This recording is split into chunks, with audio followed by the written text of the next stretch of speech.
Everybody, chat with Nobody Else's Auto, 7 o'clock Sunday evening time for some Sunday night live chat. Looks like we're getting connected on both formats. As always, we are live on two formats, both Facebook and YouTube. As you see me looking back and forth, that's what I'm doing, is keeping up with those comments. Looks like we got a good crowd ready to go on YouTube already. Bill Wagaman's on with us. Ryan and Amy are here. Mark is here. Yes, Mark, I got your check. Dean, X-Ray Dean's on. Charles is back with us tonight. Jim's here. Pete's on. Randy's here. Scott made it tonight. Let's see. Looks like we are connecting on Facebook as well. Alex is here with us. Dad's on. Kevin L. made it. Glad you made it back. James Thebs here. Lee from New York. Lots of familiar names. You guys keep coming back every week. Just kind of crazy, but you keep coming back. We keep having fun. Michael's on with us on Facebook. And amazed that you guys do it. Every week you come back and you make this thing what it really is. So I do have a little bit of a scratchy throat tonight, so we'll see how things go. But we've got a cool night planned tonight. Norma's on with us. Just like we said in the post about today, Scott's on with us on Facebook. Joe's Classics made it. That's all right, Joe. I know you guys get busy, and I know that everybody's got a lot of stuff going on. I'm just appreciative that any of you guys can make it when you can. So I know things happen. Brian Dispatch from way up north and back east is here with us. Big Job is on. Leo made it. Gary's here. So anyway, see what else we got going. Kind of lost my train of thought there for a second. Rusty's on with us. Got a lot of regulars jumping back on. But anyway, in the post about today, I've got the rarest license plate ever that we've ever ran through here tonight on the auction. Regretting telling you guys about it already. It's been bothering me all week. However, I've got a ton of money in it, so it's got to bring at least a decent amount of money, or I don't have to sell it. So I'm thinking about showing it real quick before anybody can bid on it, and then just saying I got to keep it because I got too much money in it. So, but we're gonna run it through tonight. We've got badges, emblems, a promo, some toys. All the oil cans are old school metal painted cans. So we've got a great auction plan for tonight. Travis is here. Mike's on with us. Tonight, we're not going to do a magazine. We're going to do something a little bit different. But this thing is so cool. You guys are going to freak about it. Can't wait to share that with you. Same type of format, just a little bit different flavor. But it's epic. You guys are going to love it. So we're going to have a fun night tonight. As always, badges, emblems, the promo, and the raffle coming up next week for the mobile pump plate. We're going to talk about that. And we're going to show you what the second and third prize winners are going to get. So we got a lot of cool stuff talk about tonight. As always, let's catch a little bit of housekeeping before we get too far into it. If you are on the Nobody's Show Facebook page, I cannot see those comments. You will need to be on the Nobody Else's Auto page on Facebook or the Nobody Show YouTube channel. This video is shared from the Nobody Else's Auto page to the Nobody Show page on Facebook. So those comments I can't see. If you want to hang out with us and just watch, you're perfect. If you want to comment, participate in the auctions, you'll need to be on one of the other two formats. Dennis is here. Trolls, we know we're going to have them. It's inevitable. People who can't get enough attention from their mom, you want to come in and mess with our chat. I will ignore them because they want my attention. You guys do a great job of letting them know that they are not welcome. I appreciate that. So always appreciate you guys' help with that. Please double check your autocorrect before you hit send on your comment. Make sure that autocorrect did not change something to a bunch of jarbled gibberish that I can't make out, because then I will have to skip it and go on. I do try to catch as many of the comments as I can. I do know I miss a few. I apologize for that, but I do try to catch as many as I can. Things get pretty busy here. When we get into the auctions, I'm primarily looking for numbers. So if you make a comment during the auction, I will try to catch that at the end of that piece in the auction run. So throw a share out there. Let your friends know they're on. Invite them to come over and join us. Super chats are awesome. Sometimes you guys throw out super chats. That still amazes me, but you appreciate enough of what we're doing to do super chats. That's super cool as well. So anyway,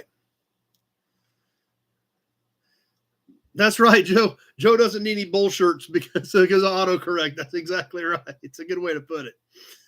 But anyway, let's go ahead and get rolling tonight. We've got some things to discuss in open chat. We've got the promo model, the badges, the emblems, and then, like I said, the auction stuff tonight is so cool. I've got yeah, I think I might need to dig those out. Got them right here. Since they're only now they're only like 7 years and an extra month old from last time. So good idea, Mark. Steel Ponies, Jeff Taylor's here. Eloy's on with us. Eloy's back. Eloy gave Norma a run for money on some of those license plates last week. We'll see how it shakes out tonight, especially with some of the plates that we've got for tonight. We've got some good ones. So that's right. Bill said the same thing about the throat lozenges. So actually, not even throat lozenges; they're just candy. I mean, basically what it amounts to. But they are still pretty good, so it's a good excuse to suck on them, I guess, if nothing else. Alec is on with us on Facebook as well. But anyway, what's been happening? I hope you guys caught the Auburn Cord Duesenberg videos this week. Alan from Arizona is here. The Cord was Monday night. Then we got into the Bentley on Wednesday and Friday, and we have one more Bentley video coming as well. So I hope you guys caught those. Be sure to share those around. Send them out to your friends. Share them onto your Facebook pages. Let's help Doug get the word out. Both those cars are going to Barrett-Jackson here in just a few short weeks. So those were fun to do. They're amazing cars. I learned a lot. I hope you guys learned a lot. And what else is coming up Monday night on the Bentley? There again, I don't know much about Bentleys. That's part of the car world that I've never had a lot of access to, never been involved with much. But Bentley has insane records. I mean, they got copies of this stuff from Bentley, literally the actual sheet of when the engine was dynoed, the date and the paperwork from when it went to the coach builder, when they got it and did the body on it. I mean, the documentation is off the charts, and everything matches the body tag on the car, and everything matches the engine number on the engine. So it's pretty cool. Obviously, the story and the history of these vehicles is so important to the vehicle, and what's also what makes them valuable. And this thing has off the charts documentation. So that video is coming up Monday night. It was pretty cool. Alan's here with us. That's right, Scott. It's that Bentley was unbelievable. It was right in downtown Tulsa, just in the old town where all the old oil money was. Been tucked away in a garage for 50 years. And that stuff's all over.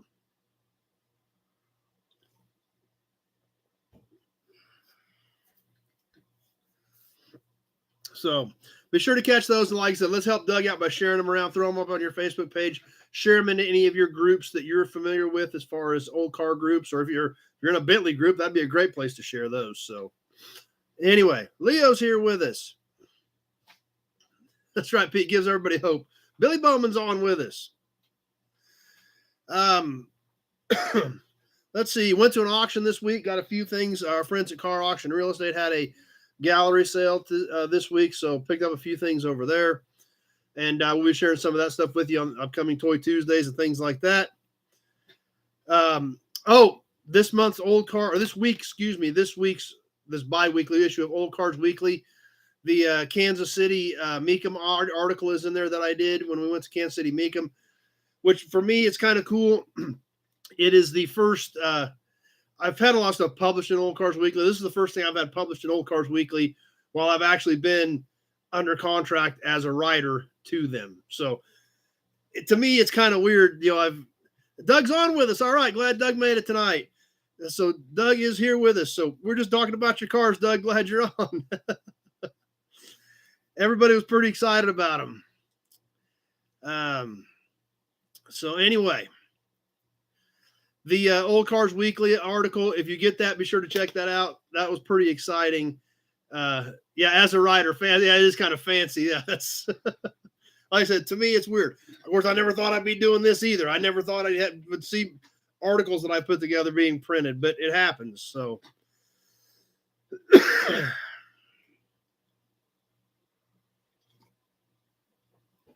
kind of weird for sure. So I'm glad Doug is on with us tonight, especially since we're just talking about the Bentley and the Cord and how amazing that stuff was. So glad Doug took a few minutes to jump on with us tonight. We have a lot of fun with your stuff, Doug. There's no doubt about it. All these guys enjoy it, and always appreciate you inviting me down to do some of that stuff because it is a lot of fun. And as you all know, I love to go there. Doug's a great guy. His son Adam's taking over the factory, but the cars are just so amazing, and it's so much fun to get to go see that stuff and check them out. So, let's see. Everybody's excited now. Yeah, we were talking about the cars, and then Doug jumped on, so now everybody's excited about just talking about them a little bit more. But like I said, we'll get that video up on the documentation on the Bentley tomorrow night, and you guys won't want to miss that because it's just off the charts. You know, there's a lot of this stuff out there, and fake cars obviously are such a big deal. You know, what's that? There's that one singer who's like suing somebody over a Maserati that was a faked car. You know, you hear it in whether it's a Chevelle, a Corvette, anything, you know, you just constantly hear about faked cars. And when you find a car like this Bentley with this kind of documentation, pretty amazing. So anyway, try to keep up with comments here. Yep, Alec, actually the museum is the next thing I was going to talk about. So,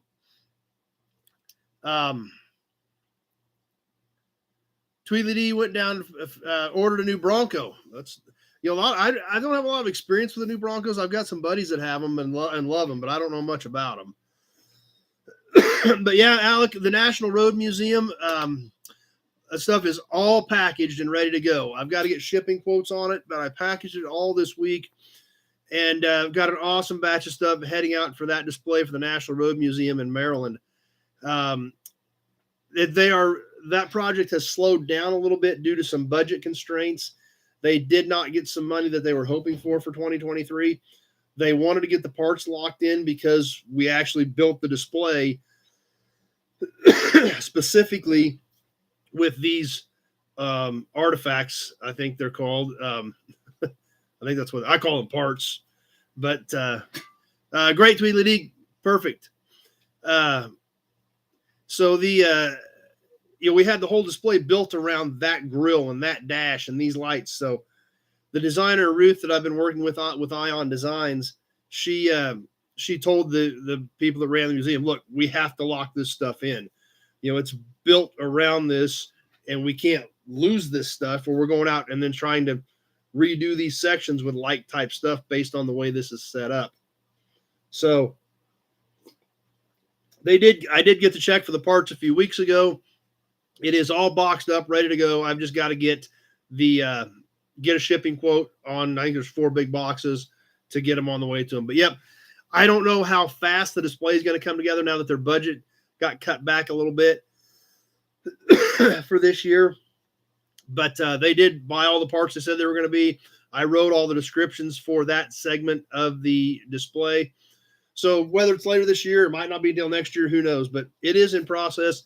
Whenever it gets done, it'll be kind of exciting to see it come together once again, to be part of something completely different that I've never experienced before. You know, there again, not only helping build the display with certain artifacts that follow a timeline or parts, and then writing those descriptions to help tie that all together. So kind of excited about that as well. So yeah, that was in my notes for tonight.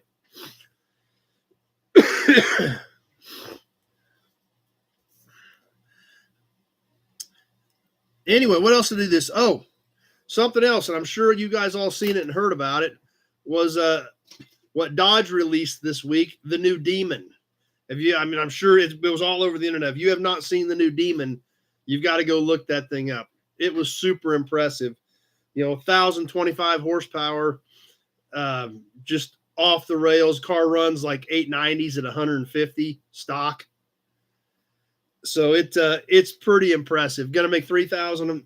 Target is 3,000 cars for the U.S., 3,300 for Canada. Same as the original Demon from 2018. But no, Mark, it is gas. It is supposedly the last gas muscle car. But I don't buy that. I think gas is going to be around a little longer than what they're trying to ram down everybody's throats, my personal opinion. But no, David, I've never thought about getting into imports. I've never been a fan of them. I don't like Toyotas. I don't like Hondas. I don't like their business model. I don't like how they have, basically kind of circumvented the system to build, to quote unquote, build their reputation in the States over the last several decades. That I've never had anything to do with them. I don't really like the way they do things and have never had any interest in them. And I basically don't like them. don't care. Toyotas, Hondas, Nissan, some of that stuff does end up at the yard just because, people want to get rid of a car and drain the fluids out and it goes out in the stack. So anything I've got like that is in the stack ready to go to scrap. So anyway, yeah, I have seen some of that stuff is getting popular, but I'm not a fan of it. I don't know anything about it, so I just stay away from it. He'll always the same way. He'll never find a foreign car in his driveway or his shop. I'm right there with you. The only thing I had that was, I like Italian cars because I like Ferraris. I used to have a Ferrari, so I've always liked Ferrari. But anything Asian for sure, I'll never have. I just don't like them. Let's see. Bill Disc is here. Great day at the South Jersey swap meet. Sounds like a good day. And that's what I see. They do have an electric muscle car design, but there again, still not. I still think gas is going to be around a little longer than what the government is trying to ram down everybody's throats. My personal opinion of it. But the new Demon is super exciting. Oh, did you see the accessories for the new Demon? Who knows what the super cool accessory is for the new Demon? You literally can order this through Direct Connection as an accessory for the new Demon. So somebody else had to have seen it because it was so cool. I couldn't believe it. I couldn't believe that this is literally a fact. It's got to be a record. That's right. Lee remembers a parachute mount. You can literally order the parachute mount through Direct Connection as a factory accessory for the new Demon. So it's just crazy, but crazy cool, but crazy. Anyway, what else happened this week? The Farmstead auction I went to in November. I'm sure you guys remember that. Bought several trucks over there. Big, huge Farmstead auction. Went back over there this week. Did a little more digging. I know the guy real well who's in charge of that estate. So I went over there and did a little digging over there. Found some more cool stuff, more cans. Even found a swamp cooler, which I can't believe for as many people as at that auction that nobody found this thing. But got some sheet metal, some cans, a lot of cool stuff. So more neat stuff coming from there. I actually shot a few more videos over there as well. Shot one really cool video.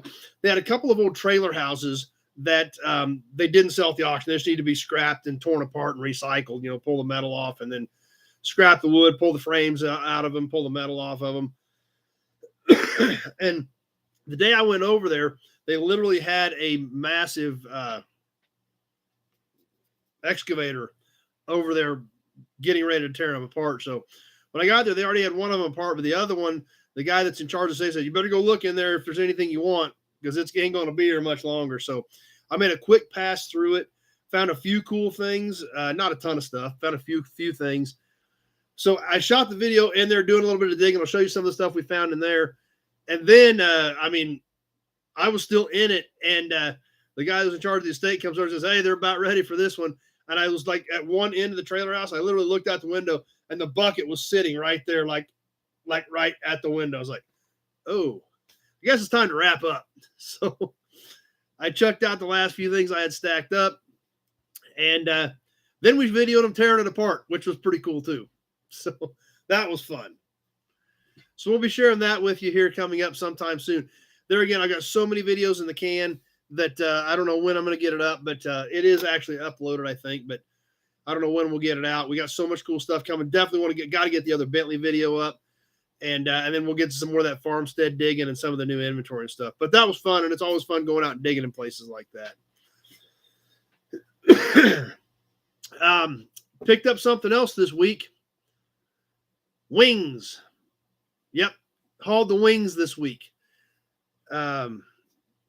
Yeah, I did own an Auto Bianchi. That's right, Bill. I got that on a deal with a couple of other trucks. Jim's a step ahead of me. Did I get the airplane home yet? No, we have not moved the fuselage yet, but I did get the wings this week. So I got the wings on my trailer. We actually got them both on my trailer at the same time. Took up the whole trailer because they're 16 feet long, I think. So the wings are out there. Hopefully, my buddy with the big rollback that we think we can get the fuselage on is he's going to Glendale to rep a car for one of his customers next week. And so I know it's going to be a few weeks, but hopefully we can get up here with this big rollback and slide that thing under there and tip it up and get the fuselage up off the ground and sneak it out to the yard. So Weston's here with us tonight. Mike from New Waverly, Texas is on.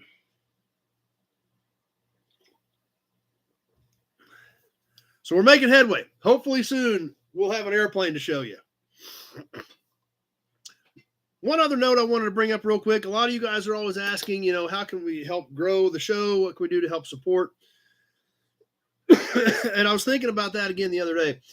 And basically the biggest thing any of you guys can do to help grow the show and what we're doing here is just share it. Share it, share it, share it. Share it with all your friends. Share it with any groups you're involved with. Share it with any pages you're involved with on Facebook. If I post when I post the video of the 7098 convertible, if you're in an Oldsmobile group, share it with the Oldsmobile group. Share everything we do is the best way you can help. And I know a lot of you guys are always asking, how can we help? How can that's the best thing I can think of.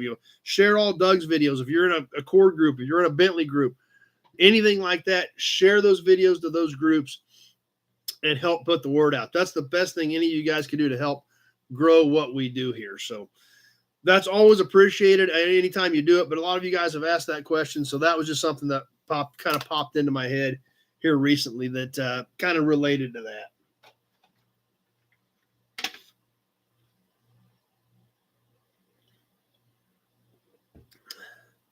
So anyway, that's kind of about what I had for Open Chat this week. Let me see, make sure we keep an eye on, get caught up on comments here.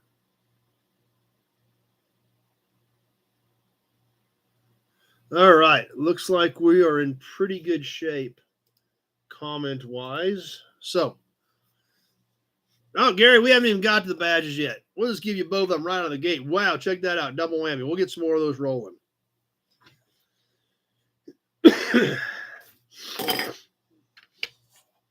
We got some cool badges to sell to you guys tonight too, so stay tuned for that. But anyway, on to the promo model. Then we'll get on to some badges that we're going to discuss. Then we're going to get into some auctions and we're going to add some badges as well as multiple other things to some of your guys' collections. So, but anyway, tonight's promo model, pretty sharp little car, very iconic and very, very popular. And in today's world have kind of gone through the roof value-wise as far as the real ones. And this is a pretty nice promo. It's a good color and an iconic body style. I think this is a 65. It doesn't actually say on the tag, but I'm thinking it's a 65. Could be 66, but I think it's a 65. We're going to call it a 65. Mustang 2+2 Fastback. This promo is really in pretty decent shape. Red on red. Still has a nice shine to it. Front bumper tips are not broke off, which, the way these things wrap around and stick out is a very common issue on some of these earlier promos. Same thing with the rear. The rears aren't broke off. The taillights are still intact. All original tires and hubcaps. Once again, on the bottom, not a ton of detail in the casting, but it is just all one cast piece. That ain't good, Joe. Sorry to hear that. A lot of you guys are digging the promo. Tony stopped by for a while. It's his birthday, so he's going out tonight. Glad you stopped by and have a happy birthday, Tony. Glad you made it for a while. But obviously, fastback Mustangs in the collector car world have kind of gotten off the charts. This one is a nice little promo. Obviously, you kind of see the inside there, just a standard bucket seat interior like these would have had, but it is all red on red on the little 65 fastback Mustang.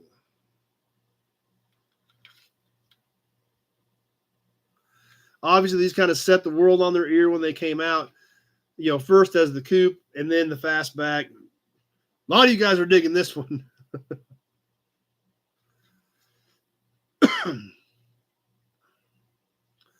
But it is a neat little car. It does have a nice shine. It is really in pretty good shape. So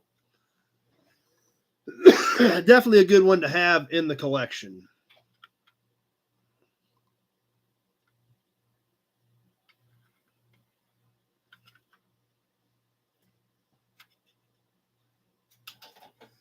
How about some emblems?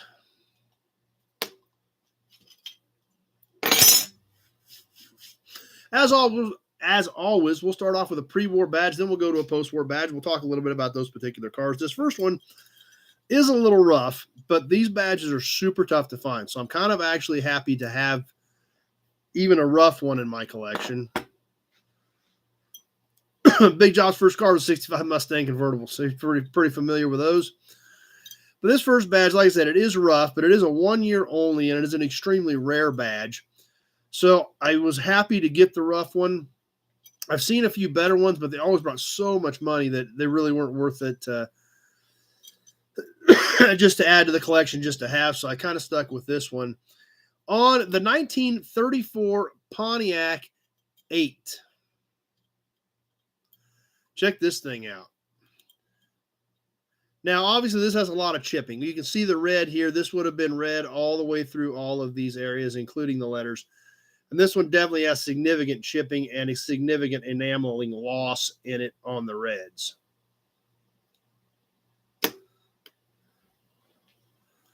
It is a V-shaped badge to go around the top of the grill shell, I would assume.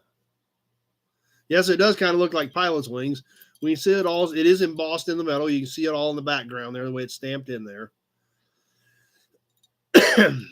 It's a fairly decent size badge. If we go just without not worrying about the V and just go straight across the tips of the wings, when you see this thing's 5 3/4 long, basically, and about 1.5 inches high. So it's about 5 3/4 here. So, yep, it's a cool piece. This is all stamped in the metal. This was all plated. This was stamped in the metal and plated originally. So all these wings are actually part of the metal. So it's a pretty unique piece. Like I said, it's 1934 only. I've seen a few better ones, but they just brought so much money they weren't worth it. So I was happy to have this one in the collection, even though it's not the best condition. You still kind of get the point, I guess is the best way to put it, as to what this piece was in that era and in its place in time.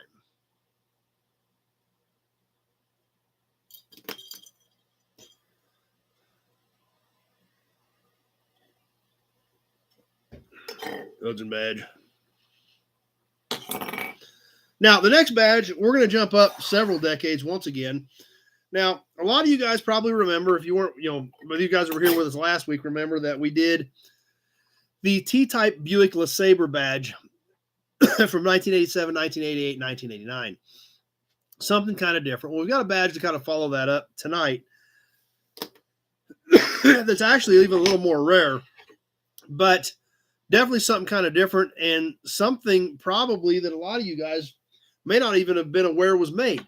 And that's one part of what we try to do here is talk about these different cars.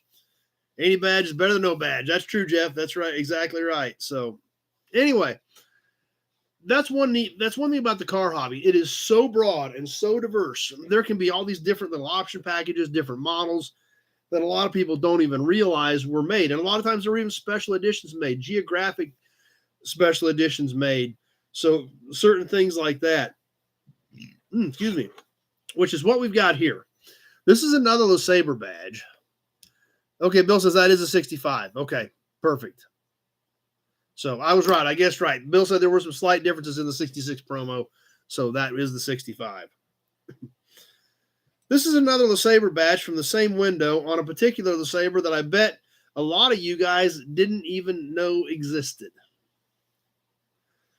This is off of a 1986 Buick LeSabre, the Texas Sesquicentennial model. Anybody ever heard of that? I hadn't until I found one several years ago. and I managed to get the emblems off of it. I've got both of them, but definitely not something you see every day. Anybody ever heard of the Texas Sesquicentennial Buick LeSabre? Got a big huh out of Mark. Yep. Believe it or not, they made it. There it is. There's the emblem off of it. These are metal badges. They were double-sided tape, but this is actually a metal badge for the Texas Sesquicentennial 1986 Buick LeSabre.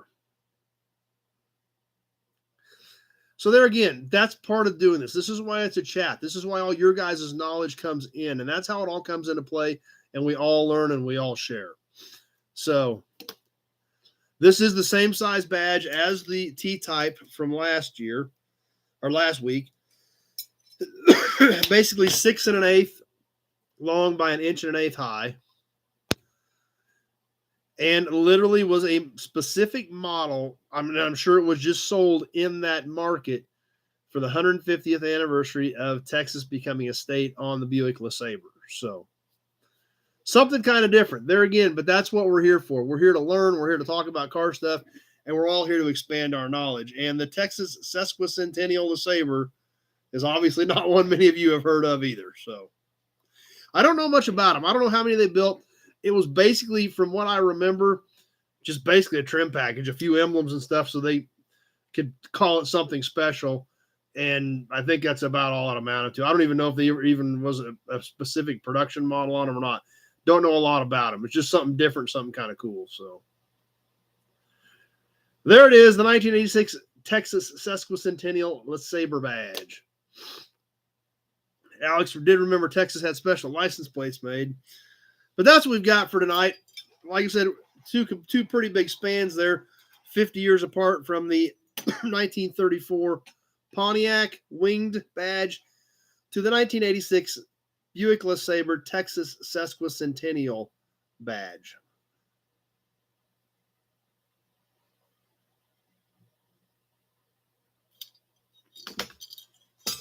We've also got an Auburn badge.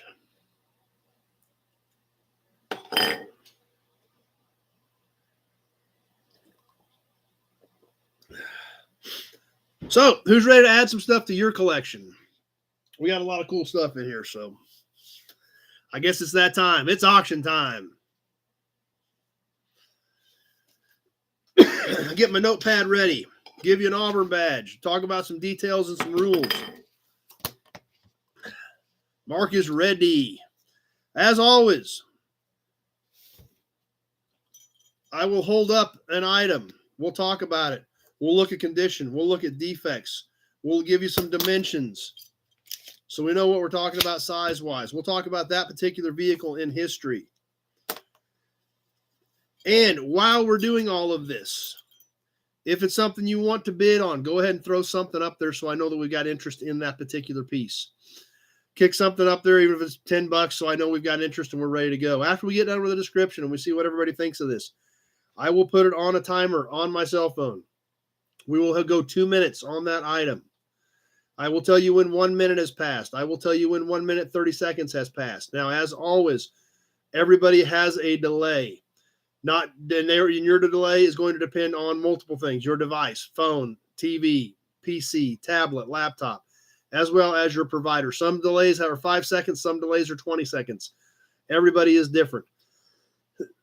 On the first few items, I will read every bid that I see pop up when I see them, even if it's not the high bid. That way you guys can kind of gauge what I'm seeing based on what you're inputting. So when I get to the minute 30 mark and I tell you 1 minute, 30 seconds has passed on that particular item, it is time to be ready to put in your maximum bid. Because it takes some time to get here sometimes. So be thinking about that as we go. And there is the 1 minute mark. So I'll tell you when 1 minute has passed as we're ticking along. So please bear that in mind. As always, check money order, Western Union, PayPal, friends, and family. If you use PayPal, it has to be friends and family only. If there's any questions about anything and you want to bid and you're still not sure how to pay for it, go ahead and bid and then call me tomorrow. My phone number is in the description for this video. Call me tomorrow. We'll get it figured out. No big deal whatsoever. Mark is already got his scope focused in. So just forewarning. And anyway, anybody's welcome to play.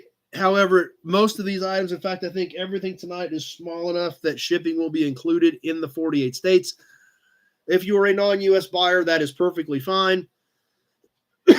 However, you will be responsible for getting me paid, and you will be responsible for non-U.S. shipping, for the simple fact that we, this thing kind of supports itself. A couple of overseas shipments that cost a lot of money to ship would kind of torpedo the whole project, and that's the only thing that keeps it fair for everybody else. Tweety, I answer the phone from about 8 in the morning till about 8 at night. So I'm at the shop before then, but Monday mornings I'm usually not, because by the time I get done here, I don't get to bed till late Sunday night. So I'm usually here. I'm still here before 8, but not quite as early as I usually am on a normal day. Yeah, you can call me anytime, pretty much 8 to 8. And if you miss me, just leave me a quick message and I'll call you back. So anyway, all right, guys, hit refresh. Everybody wants to hit refresh. You make sure that you are current and up to speed and ready to go and caught up with the chat. So, holy cow, Throwing Sparks has his sandbags up and rifle focused. And holy cow, Bill brought his howitzer. Last week, Norma showed up with a battleship. So, anyway, hooks and badge. Let's get rolling. What all do we have? Oh, man, I started going through some of the stuff from Wichita Swap Meet. I don't have all of it, but who remembers? We got Jess and I looked at John's booth. We got the horn buttons. I got the horn buttons bag dip in here tonight. We'll probably do a few of them tonight and a few of them next week. Oil cans, license plates, emblems, badges, toys. There's even a promo model, of course, caps, a hood ornament. There's a couple of epic emblems. Whew, epic emblems. Some of my favorites that I found extras on. So, but we'll start off with a couple of smaller items,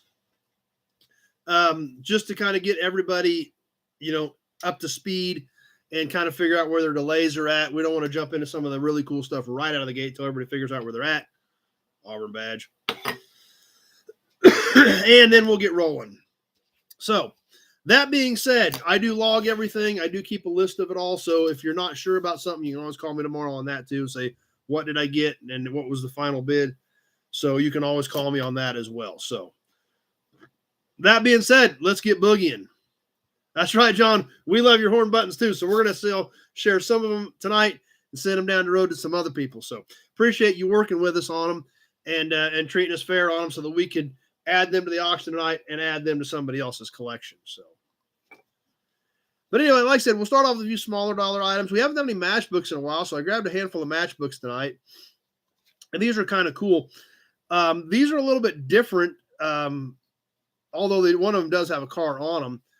These are actually like clothing matchbooks, but the graphics are still absolutely killer. The first one is for Townley, distinctive apparel for men and women, North San Fernando, Burbank, California. Arrow shirts, Stetson hats, worsted tech suits, Freeman shoes. For women, Phoenix hosiery, Vanity Fair lingerie, Best Form foundations, founds, and gloves. Check this thing out. It's got a plane on it. It's a cheaper promo, Bill. Don't get too excited. It's just a cheaper, newer promo. Well, I say newer. It's old now, but so that's a great matchbook. The next one is a dry cleaning matchbook, but the thing about it, even though it's faultless dry cleaning, check out the graphics on the matchbook.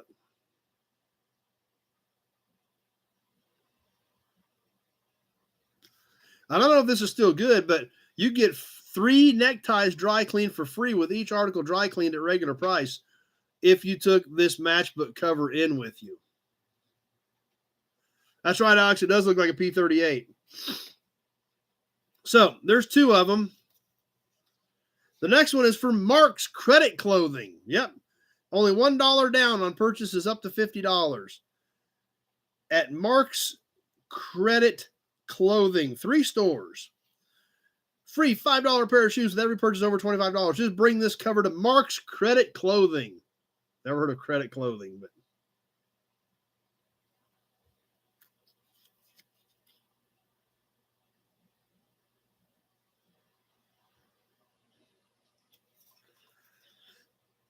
and the last one from Vanity Fair Laundry. What's cool about Vanity Fair Laundry is they have their delivery vehicle on their matchbook cover.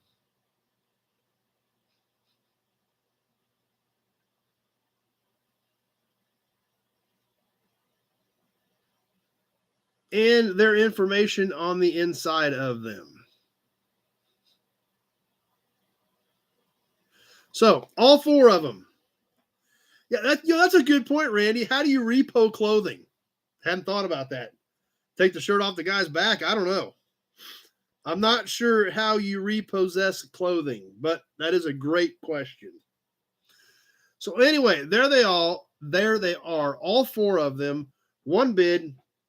Who's going to start us off on the matchbook covers? Get my phone set up here so that we're ready to go. Charles is going to start us off at 5. Mark is at 10. These are cool pieces. It's just the artwork is just amazing on them. So like I said, I'll keep an eye out on any bids as soon as I see them to try to give you guys an idea. X-Ray Dean at 12. Alex 15. Brian 13. Charles 17.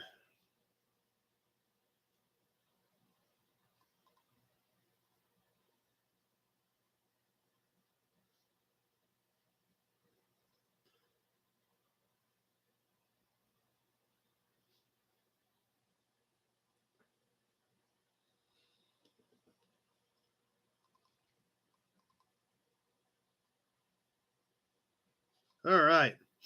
Get my notes caught up here so I can keep all this stuff straight. Charles at 17.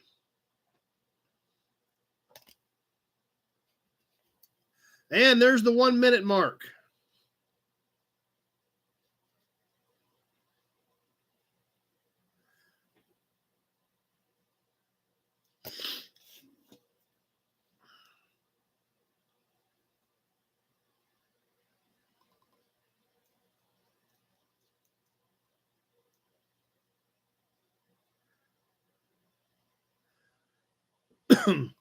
And 1 minute, 30 seconds has passed. There's our minute 30 mark. Charles at 17.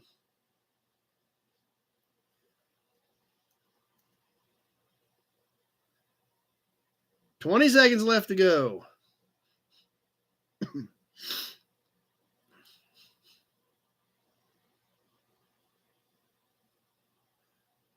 Eloy at 18. Mark at 20.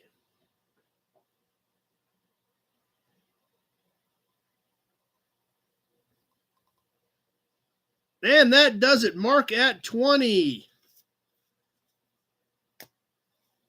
And Eloy came back at 22, just a little bit too late. Those are cool pieces. Even though it's clothing, I mean, the artwork, and it's just, you don't see this anymore. You just don't see it.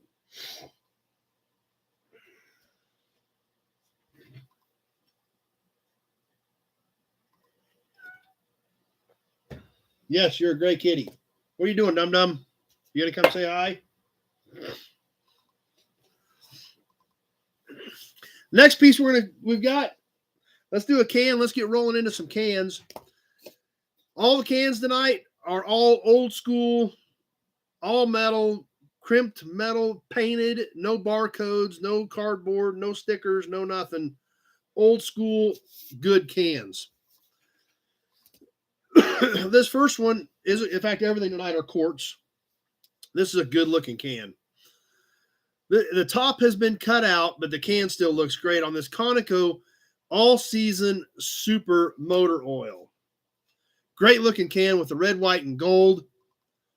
Like I said, the top has been cut out on this one. It does have Conoco on both sides of it, the same thing. Steel Ponies Jeff at 10. Has a little bit of detail on the side. It is a good looking can. Pete at 11. Now, even though the top's cut out, what's cool about this thing is the bottom. The bottom is actually stamped. This is all embossed in the bottom. Charles 13. So I love the gold, the red, the white. It's a sharp can. It's a good looking can. Jeff, Steel Ponies Jeff at 15 on the Conoco quart. Like I said, this is a standard size quart. We are on the timer. I did go ahead and hit the button. 5.5 by 4 standard size quart. Good looking Conoco can.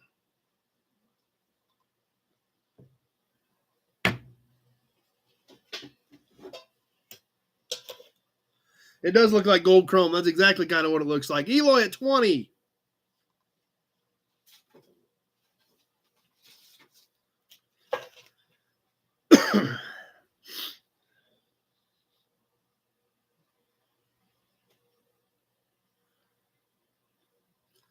Yep, it is a great man cave ornament. All this stuff is great man cave stuff. That's why we do it. That's what we're doing, is selling off my surplus to add to your guys' collection. Eloy at 20.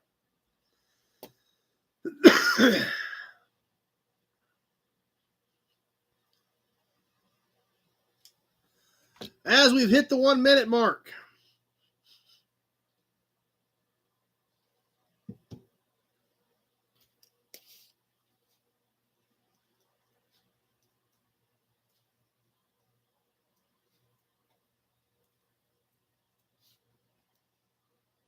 Eric's here.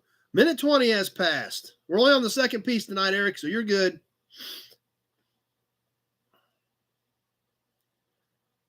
And there's the 1 minute mark. Eloy at 20, or minute 30 mark, excuse me. The minute 30 has passed.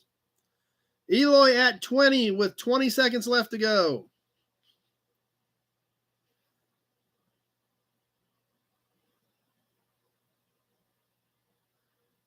Ten.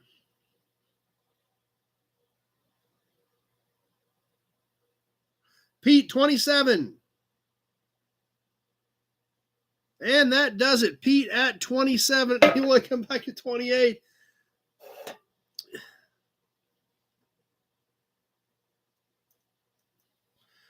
But it was a little bit too late.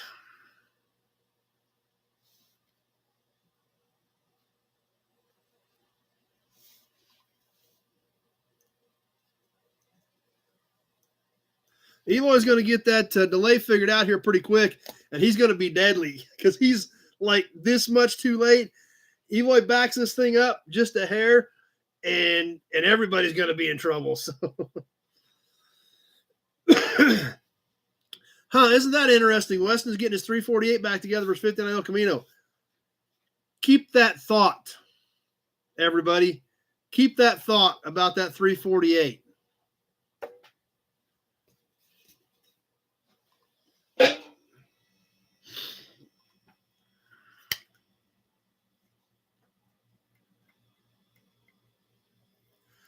Yeah, Eloy is like this much off. Eloy backs this thing up just a hair, and ain't nobody gonna get nothing bought. How about some stuff for our Ford fans? Like I said, we're starting off with some, a few cheaper items, kind of moving up towards some bigger stuff. How about some stuff for our Ford fans? A little badge bundle of Ford stuff. Obviously, we're going to just throw in a basic blue oval just because these are always good to have around if you're a Ford fan. This is a plastic blue oval, double-sided tape on the back. Stick them anywhere. Do anything you want with them. You're for a Ford fan. 4.5-inch blue oval. The next piece, this is a horn button, 60s era Ford truck, product of Ford Motors Company. This is a chrome. You can see the kind of got a little pitting in it as a pop metal chromed horn button for a Ford truck. Nope, not a valve cover. Steel Ponies Jeff at 10, 3.25 inches in diameter on this one. Amy and Ryan at 15. And the third one, this is cool. This is like 54, I think. Check this one out. Like a 54 Ford truck horn button. This is a stainless cap over a plastic base. The Ford and all the stars are stamped in. And Steel Ponies Jeff at 17. The plastic tabs on the back are broke, but this is basically like a stainless cap over the plastic base. Nice shine to it. It is 3 1/4 also in diameter. X-ray D at 19. So that's what we're talking about for our Ford fans. All 3, 1 money. Steel Ponies Jeff at 20. You're going to get all 3 pieces. We are on the timer. I just kicked it on the Ford truck horn buttons.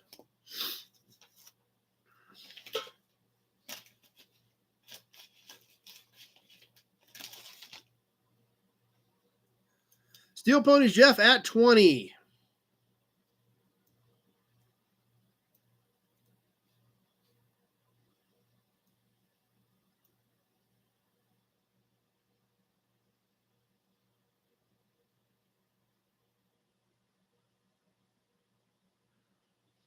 Still keep an eye on you guys on Facebook too if you want to jump in on anything. So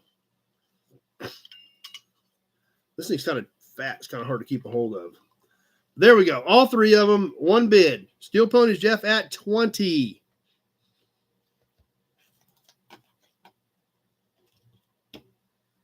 And 1 minute has passed.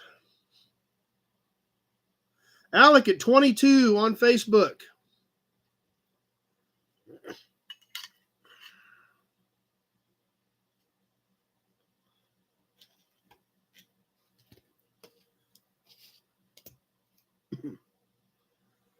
Minute 20 has passed. Got Alec at 22.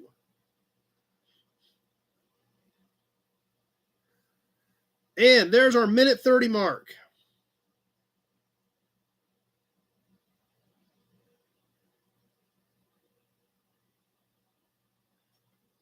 $20 seconds left. Eloy at 35.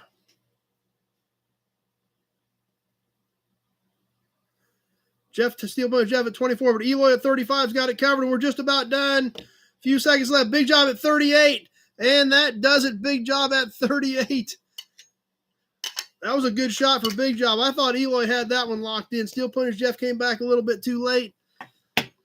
But Big Job at 38 is who we had at the end.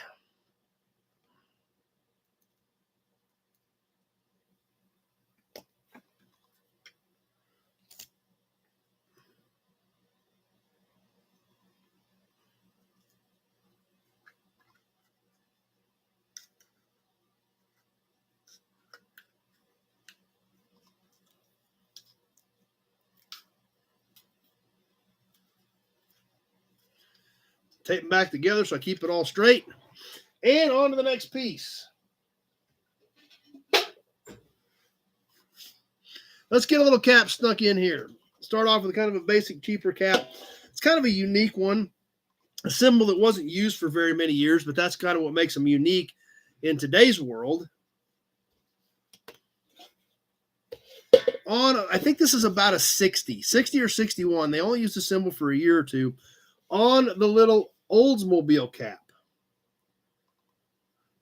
It is stainless, obviously extremely bright and shiny, but it has this narrow upright emblem, kind of similar to some of the older Oldsmobile emblems, only they squared off the corners instead of kind of making it rounded like an arrowhead. So kind of similar to some of the stuff they had, several years before that, but definitely kind of a unique symbol that was only used for a few years there, around 60, 61. On the back, you can see it is just a basic stamped stainless cap. Yep, you can see everything in this thing. See the cats. Gray Kitty. You can't see her with the glare. She's sitting on top of the microwave right up there. So, but anyway, this little Oldsmobile cap is 10 5/8 in diameter. Like I said, just a basic little wall hanger, nothing too exciting, nothing too fancy, just unique. The way this symbol was used in that short window kind of makes it a little bit different. And what's cool about it is most people don't know what it is because it was used in such a small window. Mark at 15 starting us off on the little Olds cap. But different piece, definitely cool. Let's see if anybody else likes it. Mark likes it at 15. We are live, we are boogieing, and we're moving along. So that Pete's never even seen the emblem. Yeah, I said it was only used for a few years, but that's what makes this stuff different and unique. And that's why when you hang in your man cave, most people don't know what it is. And that's what's cool about it.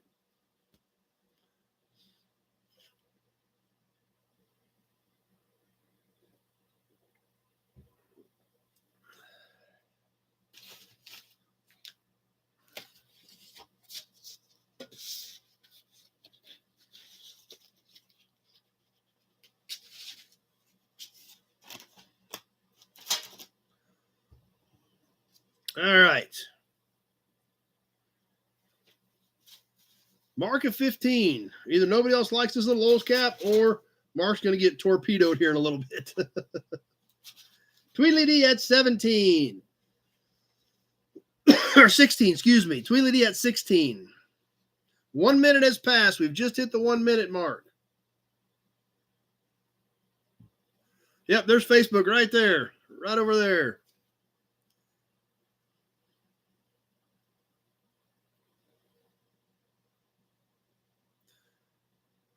Minute 20 has passed. Mark at 17.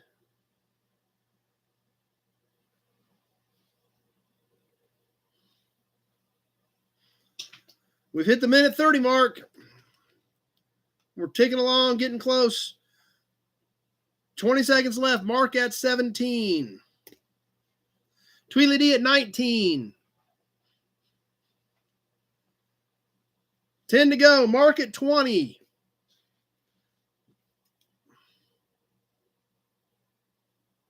Eloy at 22. And boom, Eloy got that one. There, yeah. I told you guys when Eloy gets us on, that came in at about 158 at 22.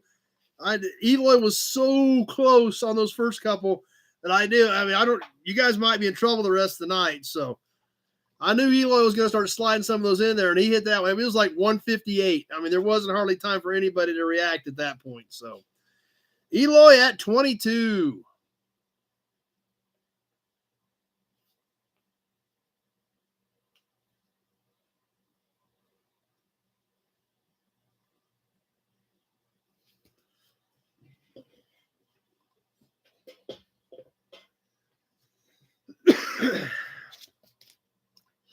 All right, let's start off with let's get another license plate stuck in here. Start off with a little more basic license plate. We'll work up to that big kahuna boy here in a little bit, but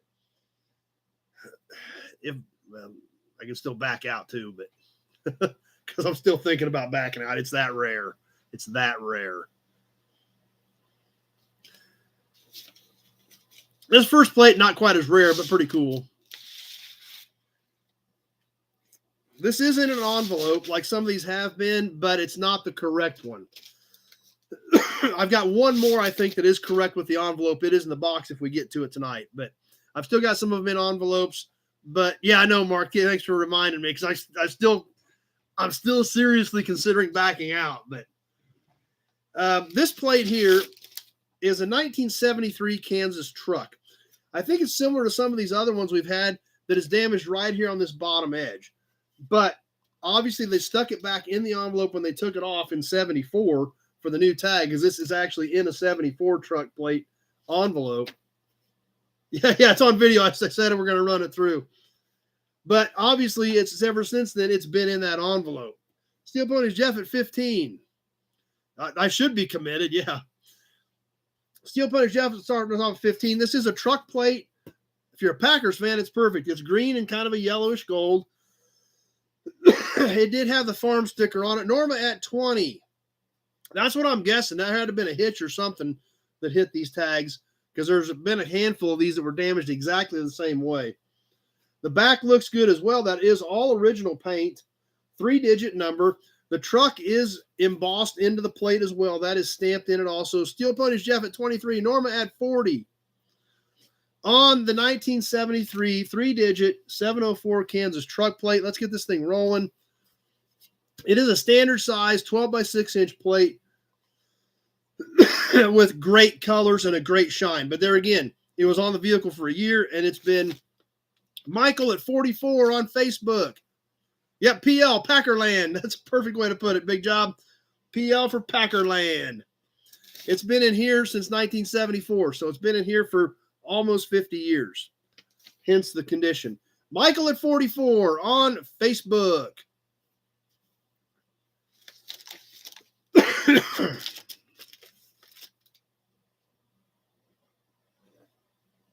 I'm going to take a drink, and you guys need a drink.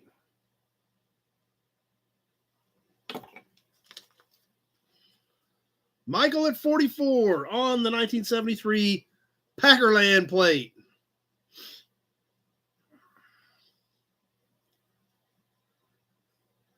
And there's our 1 minute mark.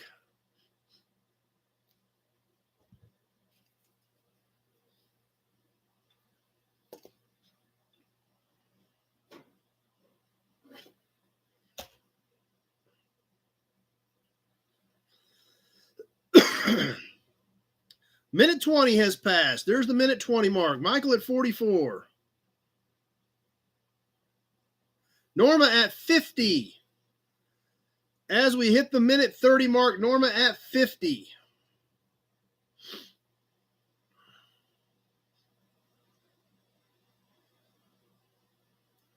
$20 seconds left.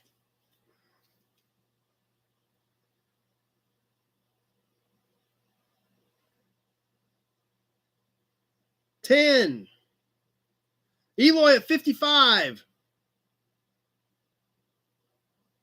Norma at 60. And that does it. Norma slid.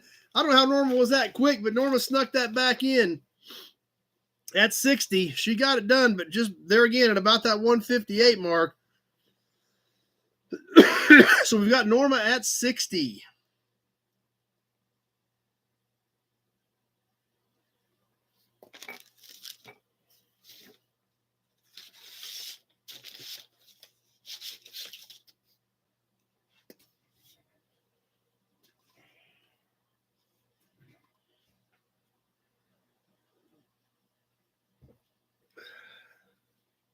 Yep, I about do need a lemon drop. Okay.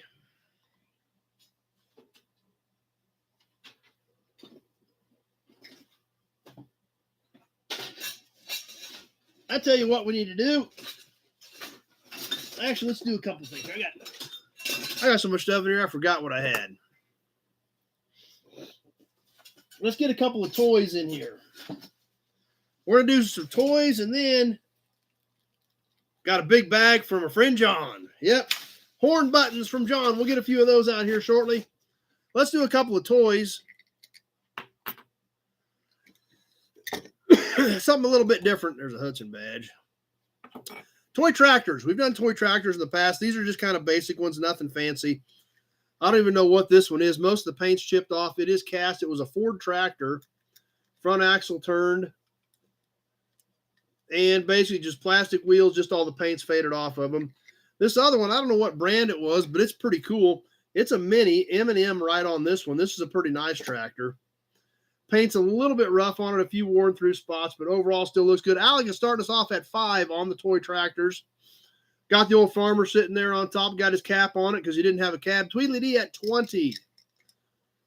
Plastic tires, cast body on the, I think it's cast aluminum on the tractor the way it looks, but pretty good shape. Tweedledee at 20. You're going to get both tractors. This one's kind of so-so. This one's pretty nice. So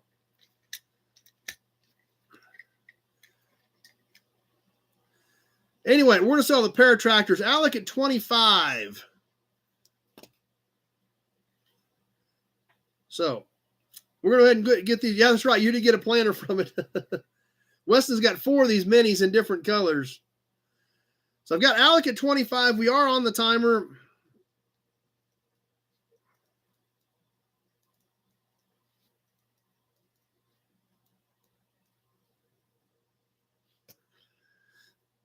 And I've got Alec at 25.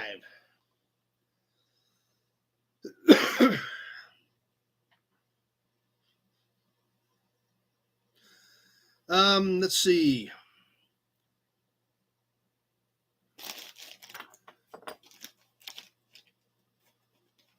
Oh yeah, Pete still wanted to get that GMC button from you, John. So if I guess best thing to, I don't think you can put your number on there. If you want to get it to me or call me tomorrow, I can get it to Pete if you want to ship him that GMC button.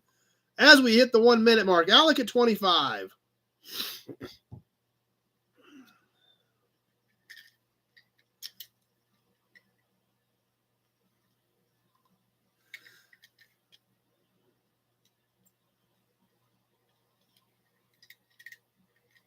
Nice pieces. Alec at 25 on the pair. You're getting them both. We hit the minute 20 mark, almost to the minute 30 mark. And there's a minute 30. Alec at 25.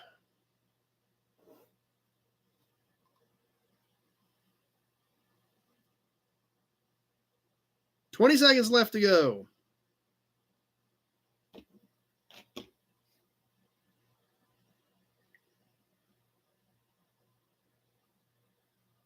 $10. Dweedly D at 28. Big Job at 30. And that does it. Big Job at 30. Allen at 30, just a hair too late.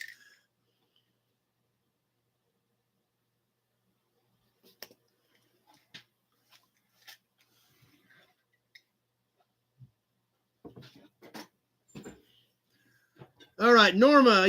Norma used to collect plates with her dad, and now he's gone, so she enjoys it. Well, that's awesome, Norma. I'm glad that you can hang out with us now and add and collect plates as well. So that makes perfect sense. I'm glad you're having fun with us adding to your plate collection, and that makes perfect sense. So anyway, let's dig into this bag of buttons that we got from John. He put them all in here. Wrapped them all up real nice for us at the swap meet after Jess and I went through them and picked some out. So let's see what we got here on the top one.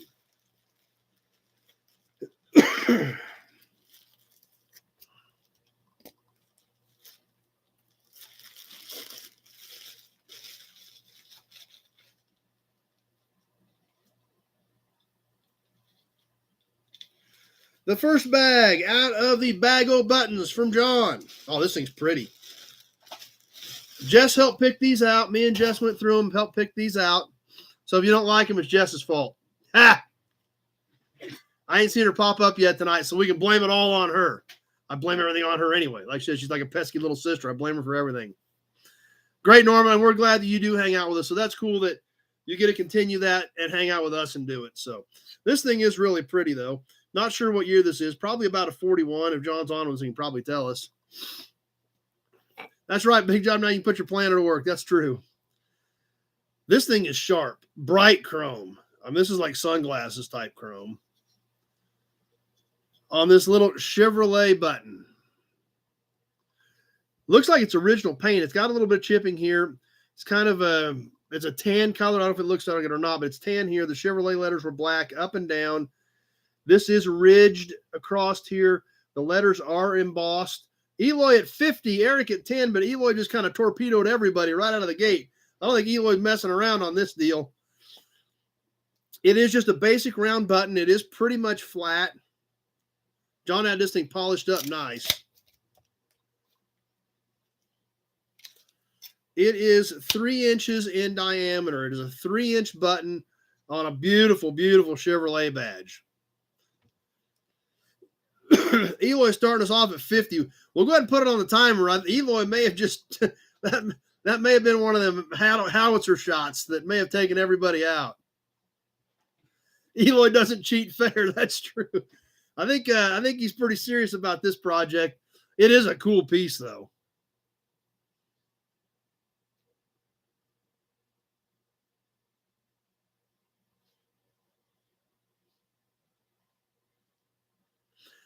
I think it's earlier. I think like 41.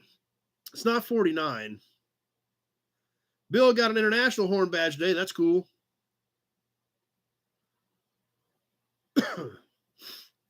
Chrome on the edges look good. Back's a little crusty, but I mean, it's probably 70 or 80 years old, so I guess that's to be expected.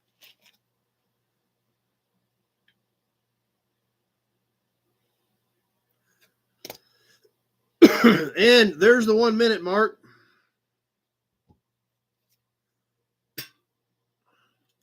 I don't know if he was going to even try to take a shot at Eloy on this deal. But it is pretty. There's no doubt about it.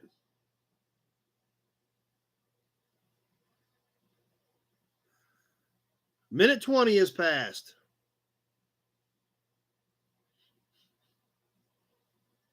Mark at 55.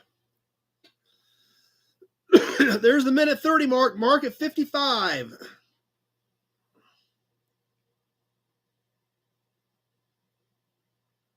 $20 seconds left to go. Eloy at 60.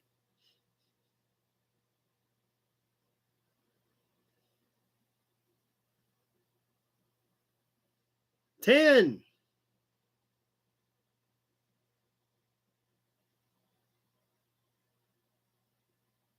Pete at 62. That was like at 159. I mean, I was literally going up to shut it off. Pete at 62. Eloy came back at 70, but Pete come in at literally at 159 and snuck that off. I don't know how you got that in without being too late, but it got done. Holy cow. That was tight.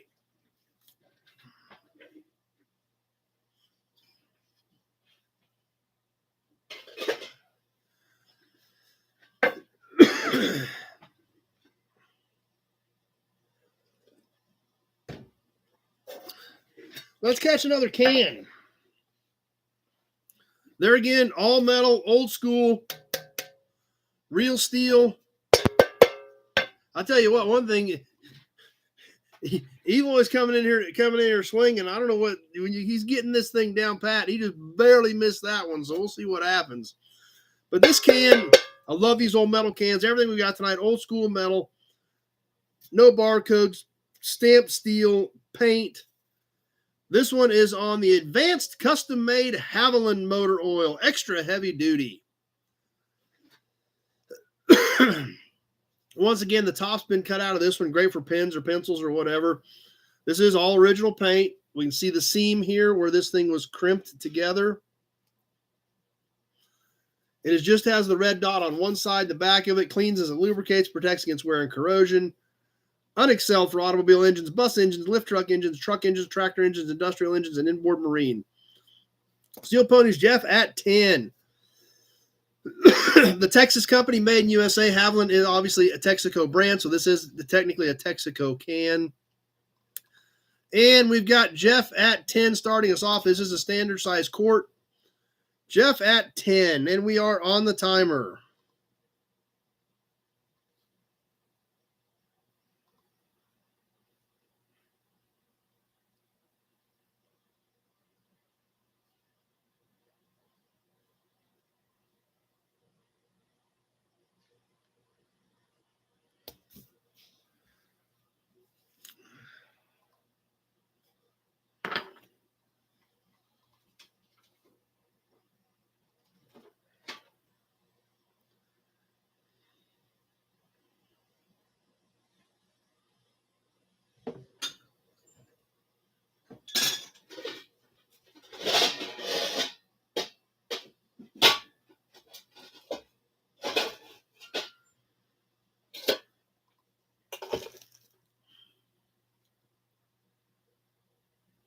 And there's the 1 minute mark.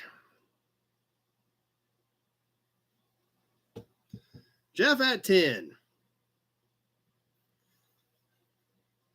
Yeah, we'll get that plate here on, I guess, in a little bit. I guess. Maybe. We'll do it here in a few items. We'll get it here in a few minutes. Steel Ponies Jeff at 10. There's only at a minute 30. A minute 30's gone. Jeff at 10. The only bid on this Texaco Haviland all metal can.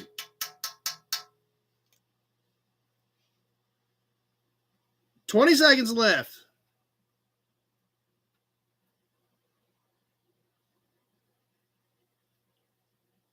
Between the D at 15. Dennis at 12. I get Between the D at 15. Steel Ponies Jeff at 16. And that got it. The 16 got it.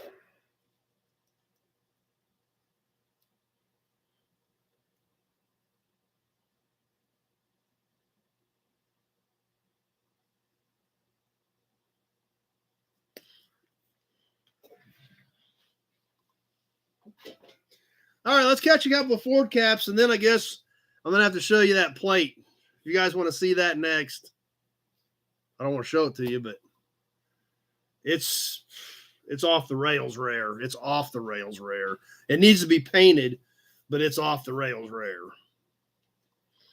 Something for our Ford fans. How about a double shot of caps? A double shot of caps for our Ford fans. Tim Speedshot from Tulsa's here with us. Glad you're on with us, Tim. The first cap, this Ford here, mid-50s, 53, 54, actually has a rust hole in it. So great man cave piece because of the crustiness, but still has a good shine. Has the big F in it. This is ridged and dished here in the middle. And this one is 10 5/8, just over 10.5 in diameter on this Ford cap. Now, since this one does have a rust hole in it, it is a little bit crusty. We're going to throw another Ford cap in with it. Moving up into the 60s on this little Ford cap. Yes, you get a pair of Ford cap wall hangers on this deal. This is getting into the early 60s. It is peaked in the middle. Dishes down here. Has the Ford 51. That's right, Alan. You're right. That is 51. As soon as I saw that, I was like, yep, you are. That is right. So you're going to get both of them. The pair of Ford caps, one shot. There you go. One money deal. Yep, change holder. Yep, that's true. On the Ford caps. This one is, let me give you the dimensions on it. I don't think I give you this one. They're the same. They're both 10 5/8. Pair of Ford caps, one shot deal. You get them both. Since this one had the rust hole in, I was going to sell it separate. Then I saw the rust hole. I was like, let's throw something in with it and do the pair at one time. So, where's our Ford fans at? Let's get this thing boogieing on the pair of Ford caps for one bid. Steel Ponies Jeff at 10. Tweely D at 10. I think it is a Falcon, Joe. I think it is.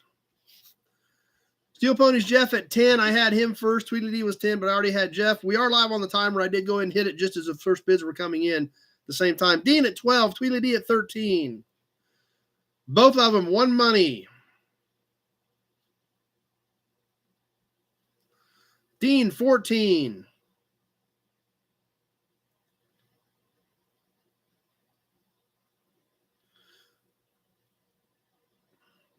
Tweedledee at 15.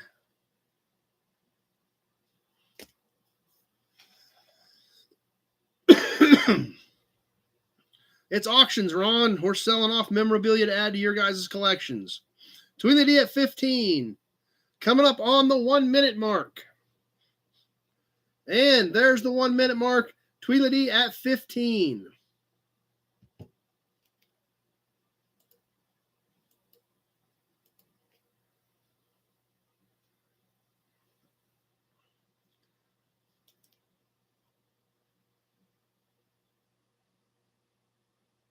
Minute 20. We've hit the minute 20 mark.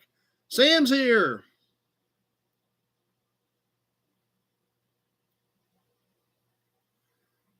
And there's the minute 30 mark. 30 seconds left. Tweedledee at 15. Both caps, one money shipped to you. 20 seconds left to go.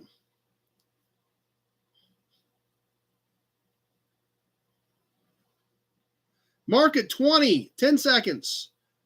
10 seconds left. Mark at 20.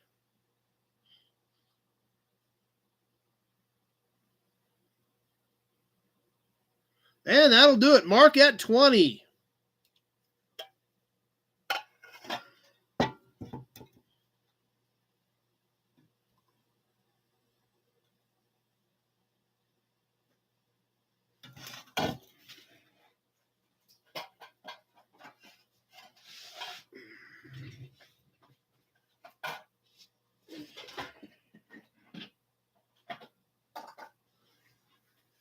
All right. Auburn, Hudson badge.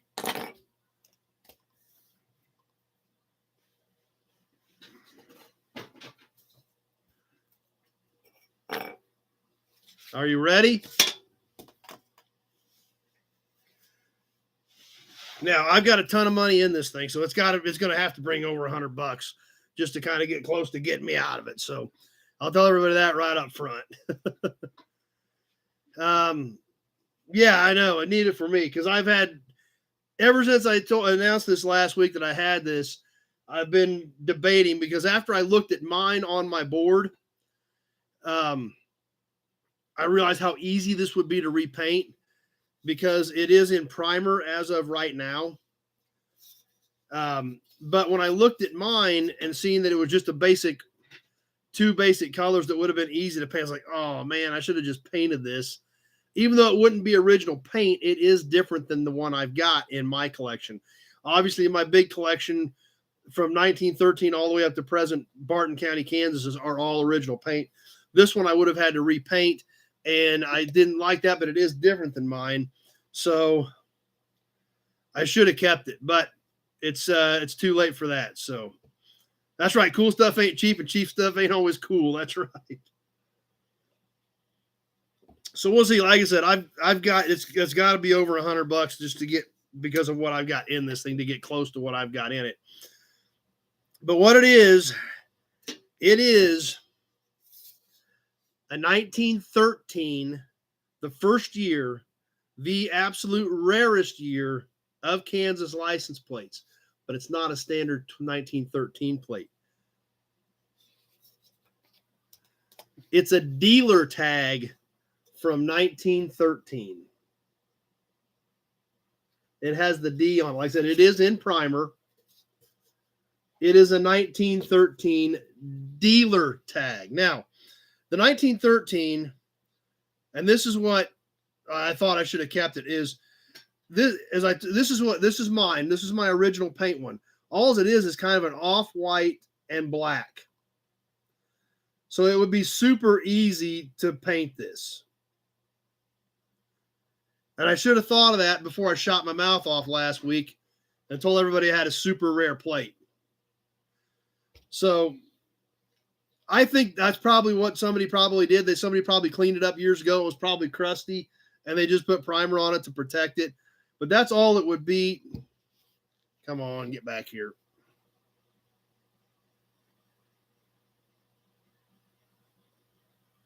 Alex is starting us off at 100. Thanks, Alex. Appreciate that. Norma's starting us off at 100. But that's all it is. It's just an off-white and black. And I knew somebody was going to do that. Mark at 125. Norm at 150. All right. I guess it's on the timer. Mark at 160. It is 15 inches long.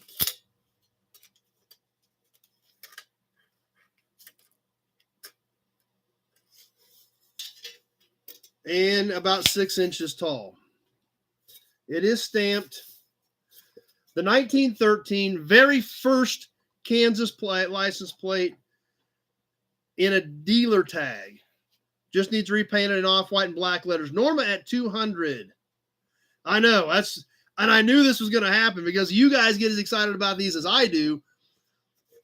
I thought it had a little bit of pitting in it. Well, not really. It's got a little bit of pitting in the back over here. I don't know how many dealers there were in 1913. Now you guys can see why I shouldn't open my mouth. We hit the minute mark. Norma at 200. We've hit the 1 minute mark.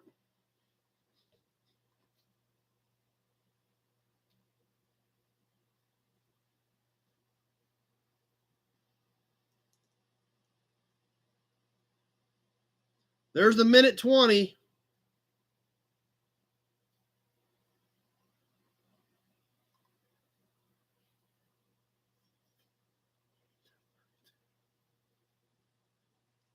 Minute 30's passed. Norma at 200. 20 seconds left to go.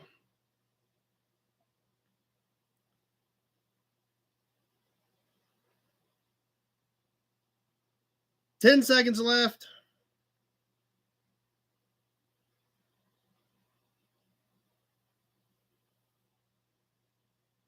And that does it. Eloy's 201 came in at 201. Holy cow. So Norma had it at 200. That was so tight. Norma had it at 200. And Norma was coming right back at him, but unfortunately it ended at 200. So that made me a couple bucks on it. So holy cow. Michael, the plate that I bought a month ago, the can was round. I think that was 16 was when they had that round plate. Whew. Man, that was so tight. I can't believe how tight that was. Eloy just barely missed that. Norma at 200.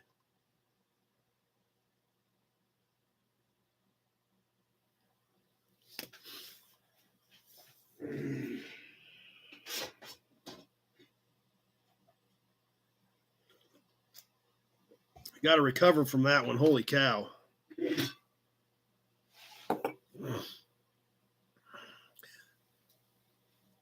Yeah, but it almost wasn't Norma's. I mean, it was, if Eloy had been literally a second and a half quicker, it wouldn't have been Norma's. It was that tight. Woo. Okay.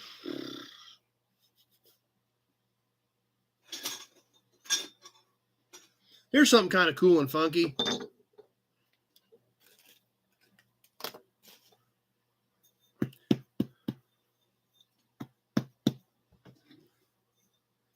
The little grease caps, these are always cool. This is a Chevrolet. The little grease caps, the cars from the teens and 20s, they were literally a grease cap, went right over the hub to seal the grease in them. I hope everybody was excited about that plate. I didn't ask.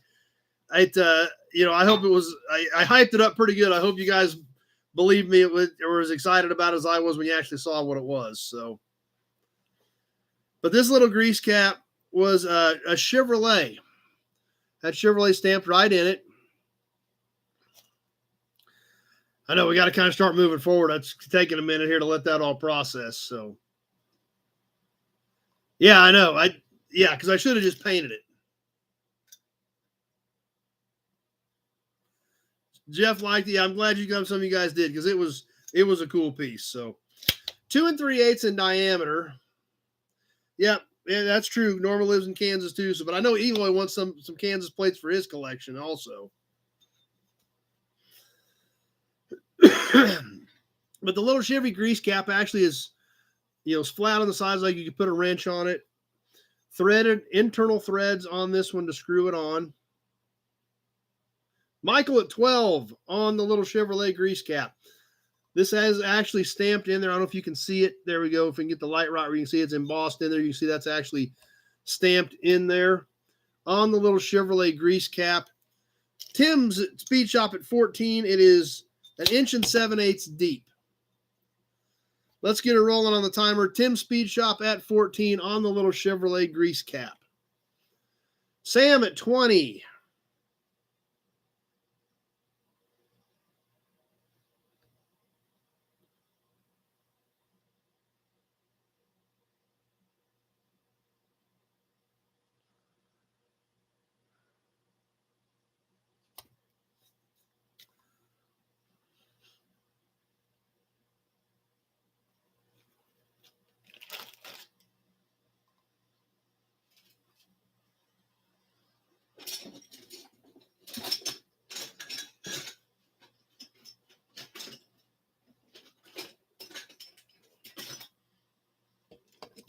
Michael at 22. No, it wasn't painted. It had some sort of, I don't know, like a nickel finish or I don't know, some sort of a finish on it, but it wasn't painted. Michael at 22 as we hit the 1 minute mark. Alex at 25.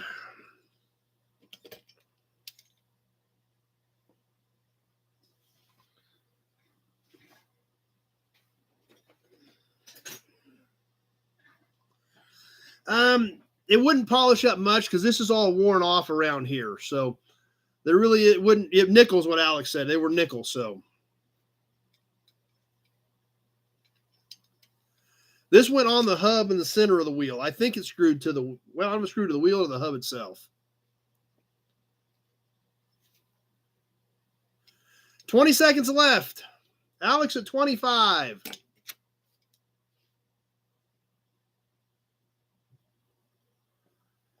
Ten.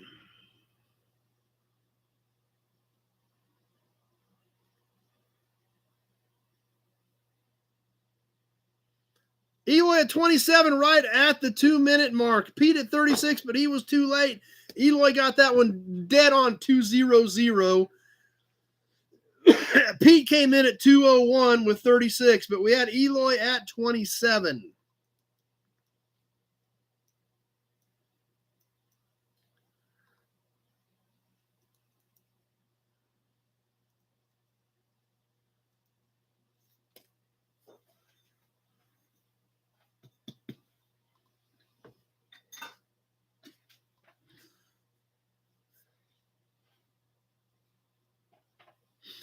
Okay, let's do a couple little toy trucks. These are kind of neat. These are just kind of fair conditions, so I'm going to do 2 of them at once. Actually, you're going to get 2 trucks on these little dump trucks. This one says Foden on it, F-O-D-E-N, Foden. Check this one out. Now, these rear tires are loose on here. They do come off. I don't know if they need to be glued back on, but it only has one on each rear. It's supposed to have duals. It's only got one left on each rear. The bed does dump. It says Foden right on each side of it. On the little dump truck. Now, along with this dump truck, you're going to get another dump truck.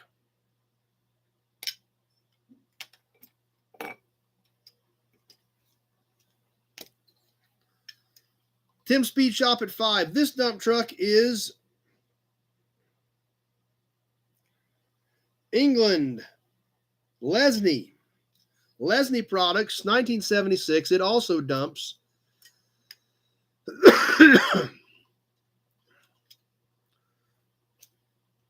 Jeff from Ottawa is here with us. Cool little trucks. Let me give you some sizes on these so you guys get an idea. This truck is about 4 5/8. From the tip of the bed to the tip of the truck, it's about 4 5/8. Dean at 12. X-ray Dean at 12. This little Foden truck is a little bit smaller. It is about 4 1/8. So this one is just over 4 inches long. Shopcat's here on overtime tonight, but can't talk much, but at least you got to stop by for a little bit. Dean at 12. You're going to get both of them. The pair of dump trucks, cool little toy trucks, nice little smalls. One-shot deal, one money. I'll keep these wheels on here. These real wheels are going to need a spot of glue or something on them. But you get the pair of them. Dean at 12.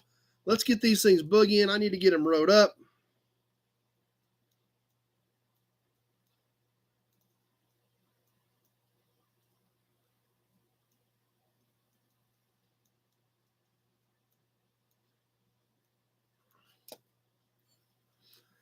On the pair, cool little trucks. Nope, haven't seen Zach tonight.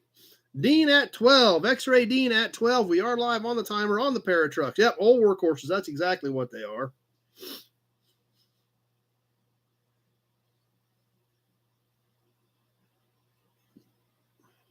John made it tonight.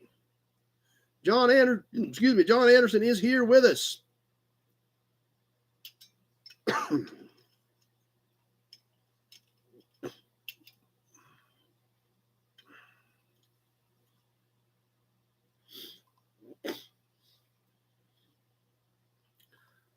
No, we haven't seen Jennifer tonight either.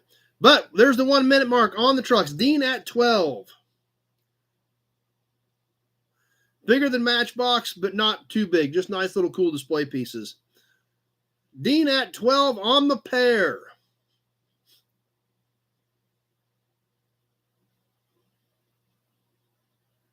Minute 20 has passed.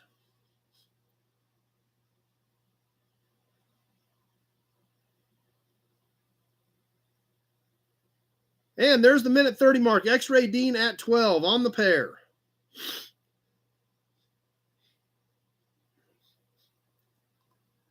20 seconds left.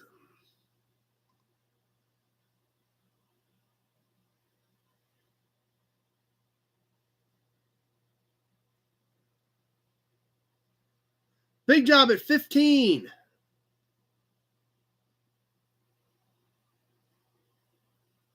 Eloy at 16, and that does it. Eloy at 16, right at like 159. X-Ray with Dean was right after that, but I had Eloy first at 16.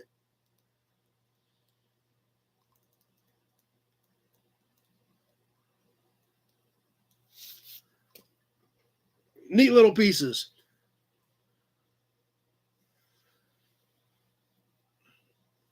Oh, Joe's Classics loves his little Cadillac. Yeah, that was a neat little piece. Yep, Weston, that was actually one of the next pieces I was going to grab. As a matter of fact, speaking of 348s, that's right. Tim Speed Shop metal toys are never a bad piece to get.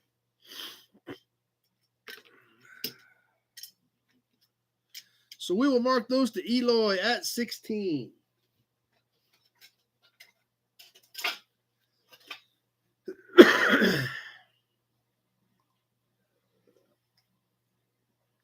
All right.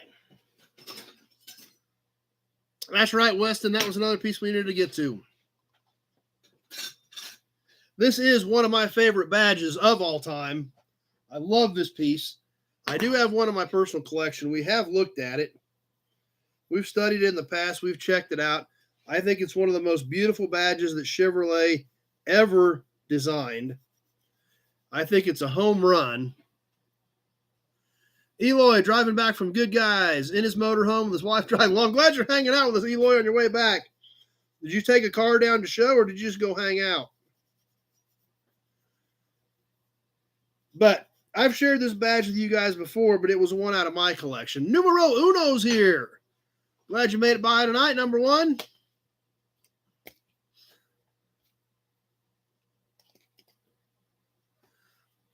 But I found an extra one at the Wichita Swap Meet. So now one of you guys are going to have one.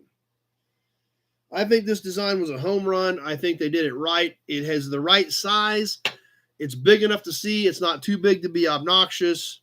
Highlanders here with us. Hudson badge. That's right, Eloy. Take it easy on the Hudson badges if you're driving the motorhome.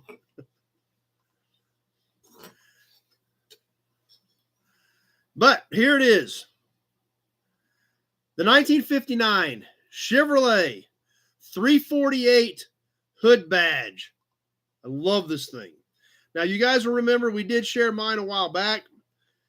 I thought this thing was just a home run. I've always loved them. One of the Bel Airs that I've got in the yard was a 348 car. X-Ray at 20, Tweedledee at 30.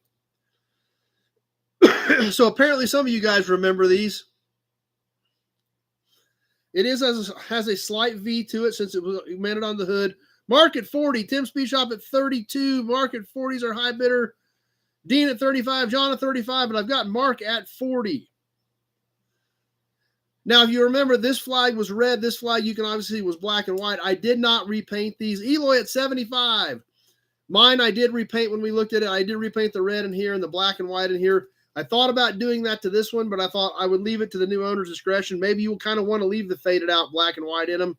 That's up to you. Let me give you some dimensions on this thing. Mark at 80. It is 11.5 inches long and about 11.5 and about 3 3/8 high. So let's go ahead and get this thing rolling. Mark at 80. Like I said, this is just, it's just right. It's got a few pits in it. It's got a few scuffs and scratches. But that's kind of what's cool about it, because this was on the front of a 59 Chevy with a 348. Michael at 81 on Facebook.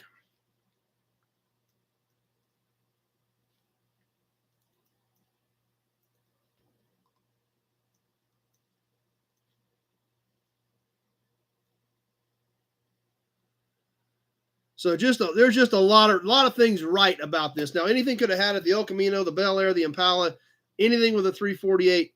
This was slapped right out there, right on the front of the hood. going down the road, these big rally flags.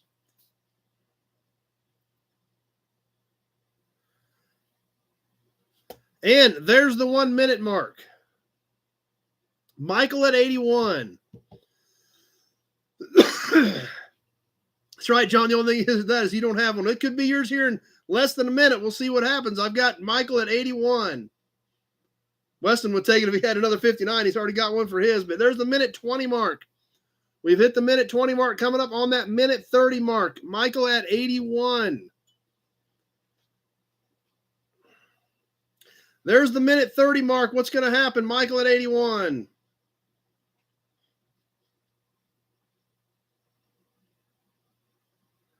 $20 seconds left.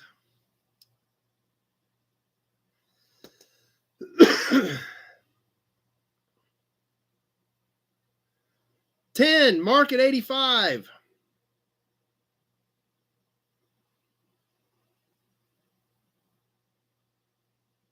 That does it. Mark at 85. Eloy come back at 87 at 202. Mark at 85.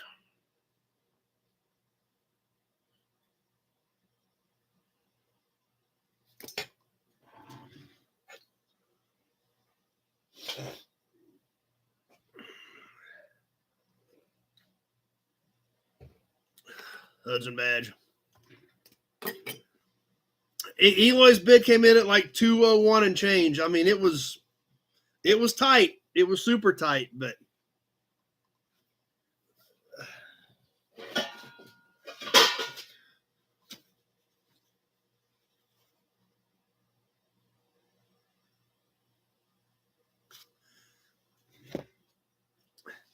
all right, this is not as rare. It's cool, but it's not as rare. So I like them. We actually looked at one of these a while back, one out of my collection. It's crazy to think it is now getting old, almost an antique, even though it's, what doesn't seem to be that old.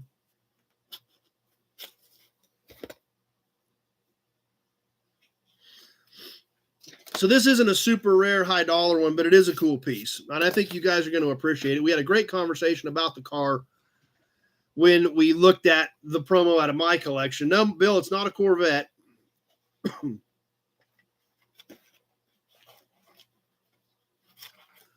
This is how you're supposed to take these out. You're supposed to actually unwrap the box around them. As we get out, the 1991 Dodge Stealth Twin Turbo. Brand new in the box. Like I said, these are not super rare, super high dollar, but they're cool pieces. And they're cars a lot of people don't think about anymore. We had a great conversation about them when I had mine out. Now, what's inside of it? It looks weird. This was the Indy Pace car for that year. Those are the stickers for the Indy Pace car. If you wanted to put the stickers on it, they're still in there. Yes, it is an all-wheel drive RT 91 Dodge Stealth. Obviously I've got one. We looked at mine a few weeks ago. This one, yep, it even shows it all. It shows the all-wheel drive and everything in here. We see the drive shafts and everything. So John's starting us off at 10. Now, I didn't notice that. The mirror is broke off. There is a mirror. I don't know if it's in here or if it's gone. Missing a mirror. It is missing a mirror. I just noticed that. Other than that, great looking piece. Still in the box. Still in the original paper.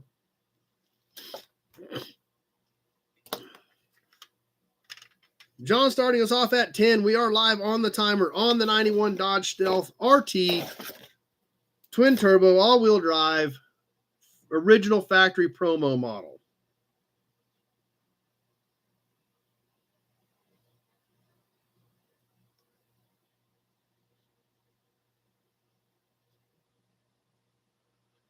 Dennis at 25. Yep, the factory shine is included.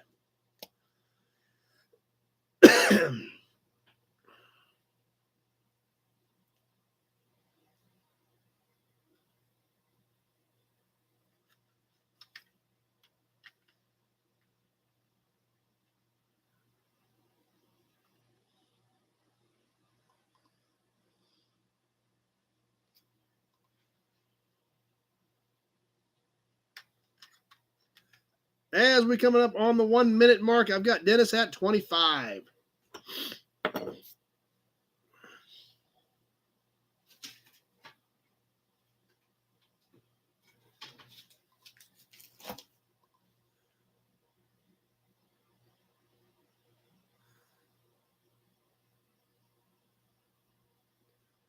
And there's the minute 20 mark.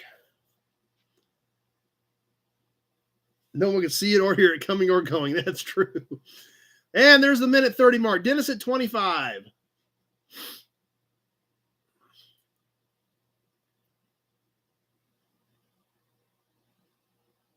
$20 seconds left to go.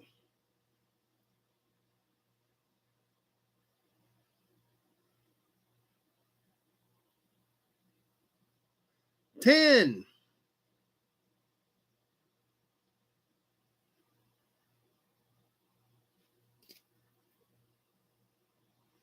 And that does it. Dennis at 25.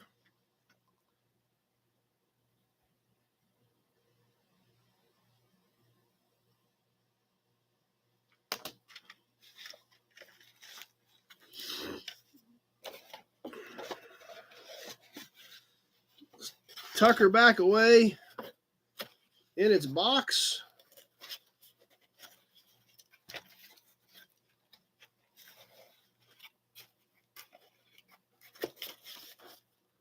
Wrap it right back around it, just like you're supposed to.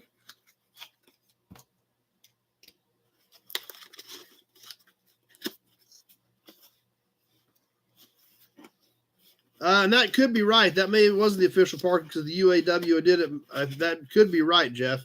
The UAW opposed it. And duck back away, ready to go to Dennis.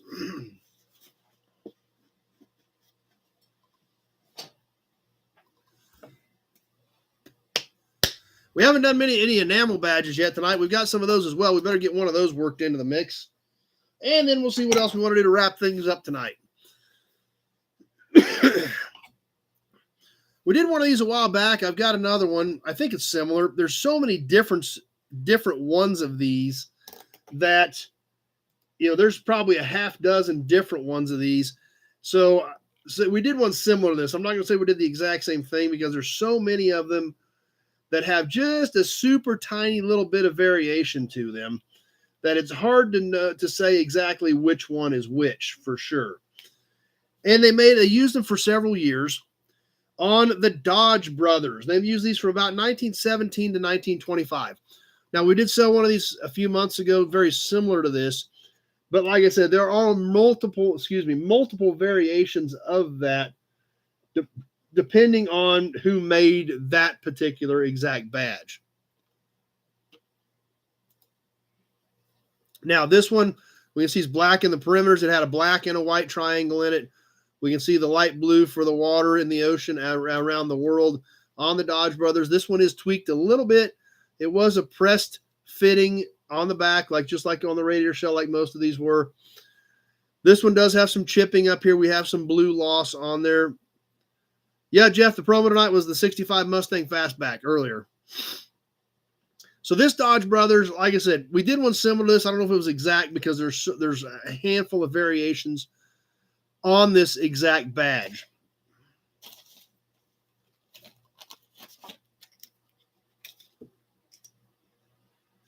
Two and an eighth inches in diameter on the Dodge Brothers badge. This is an original 1917 to 1925 era Dodge Brothers enamel badge. So, anybody want to kick us off on this one?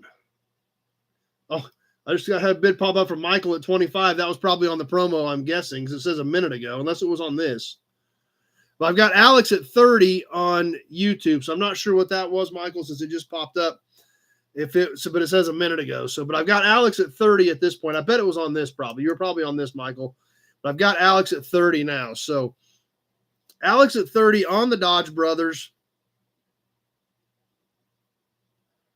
Michael at 33.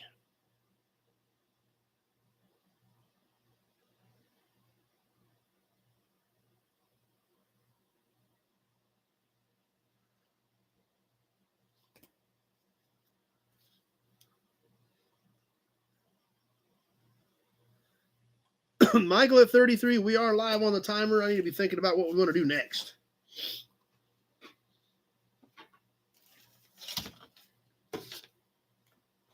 Yeah, we would make a cool bolo tie. That's true, John.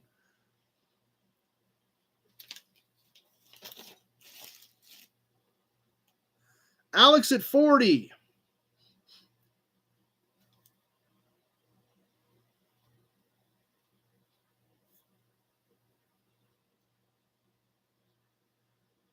One minute has passed. Alex at 40.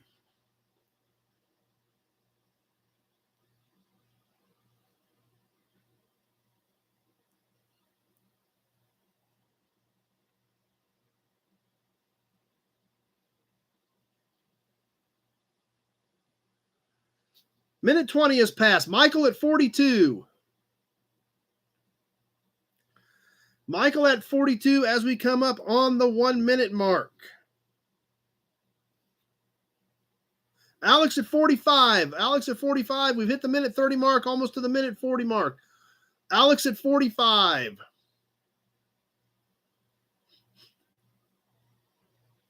"15 seconds left to go. Alex at 45. 10 seconds left.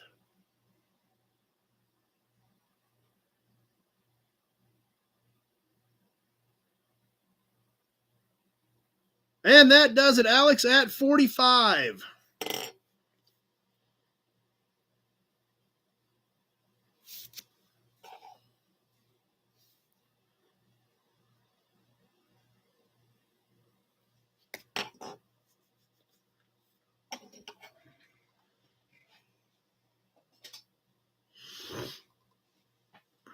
All right.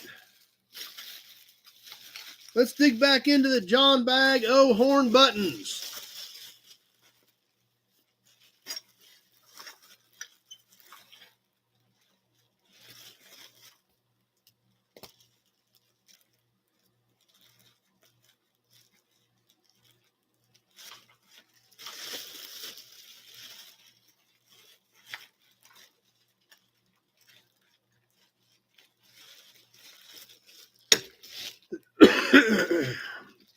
John did a great job of wrapping these up and protecting them for us. So let's dig deep into the bag and see what we get next.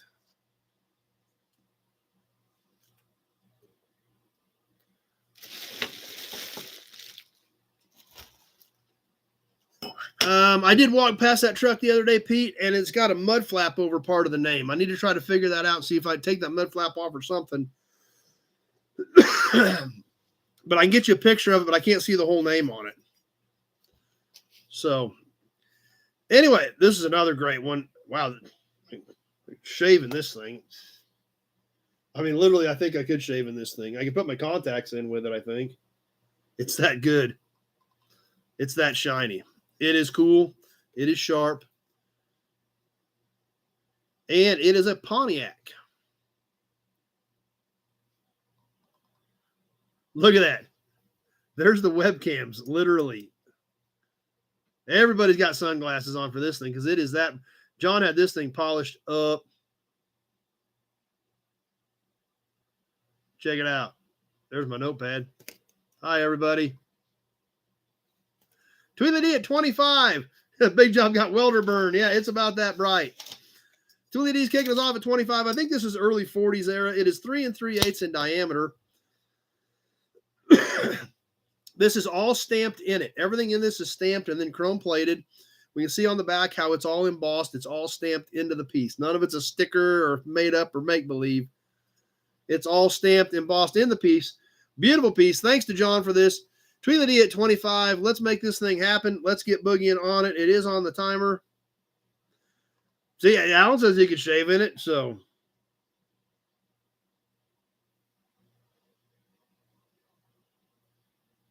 Sam says shinier in his bald head. Yep. Tweet the D at 25. Michael at 28. Like send signals like reflector signals.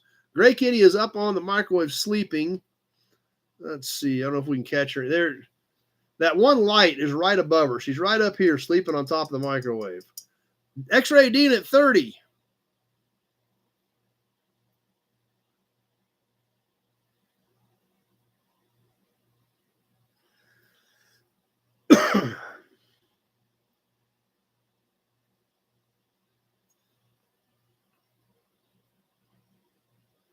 Michael at 33. Michael at 33 as we hit the 1 minute mark.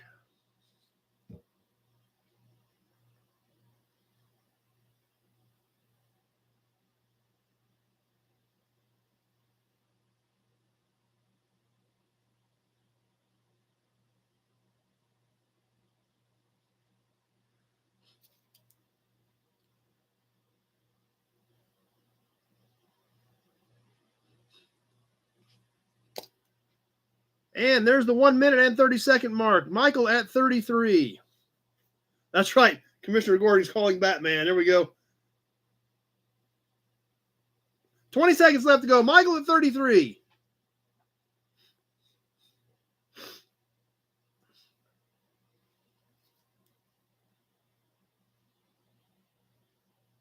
Mark at 35. Few seconds left. Mark at 35 coming down to the wire. And that does it. Mark at 35. Eloy came in at 45, just a hair too late. Mark at 35.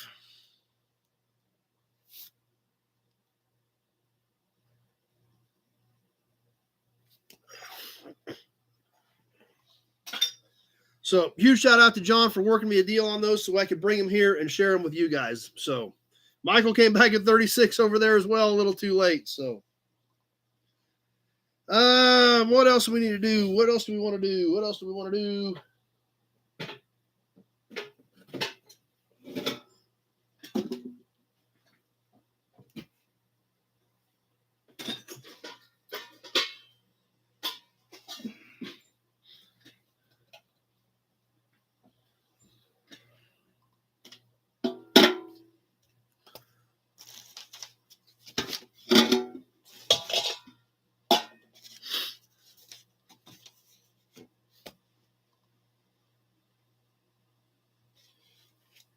All right, we'll catch a plate. One more plate. We'll catch a can, maybe a cap or two. We got a few more things.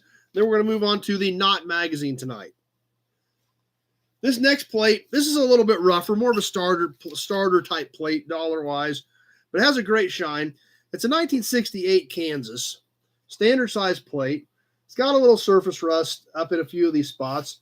Obviously still has a nice shine. Back of it still looks great, but it's got a weird bow to it. I don't know why it just has a slight bow to the whole thing, but it sure does. Black with kind of a yellow, orangish, goldish letters, PL 2410, 1966-68, Kansas.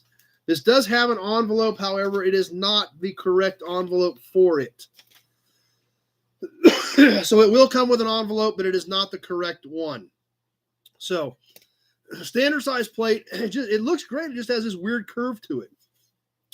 Like they bolted it down and then like pushed it against a curvature of something and went with it. So Norma's starting us off at 20. So I don't know how, what, why, when, but that's how it is. You might be able to flatten it out a little bit depending on how you're going to mount it, but still a nice looking plate with a good shine.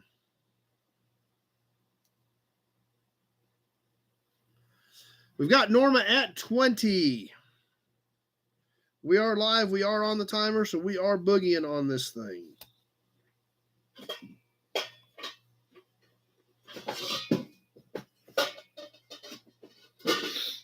Michael at 25.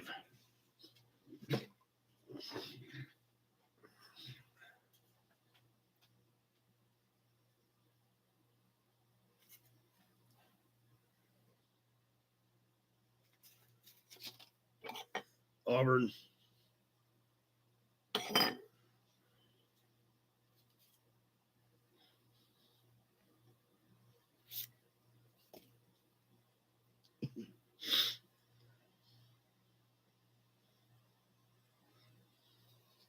And we've hit the 1 minute mark. I've got Michael at 25.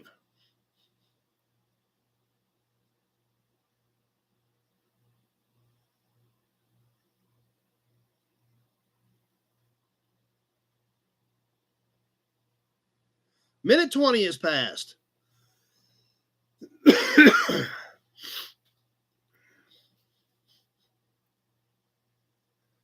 And there's the minute 30 mark. Norma at 40.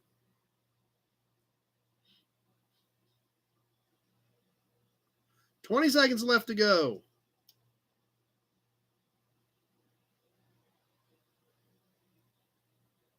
$10. Michael at 44. Eloy at 45, and that does it.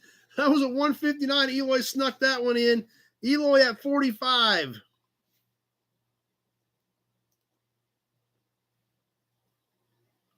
That one was tight. I thought Michael had that one. That 44 popped up at about 152, and then like, boom, like 159. Eloy slid that 45 in there. Holy cow.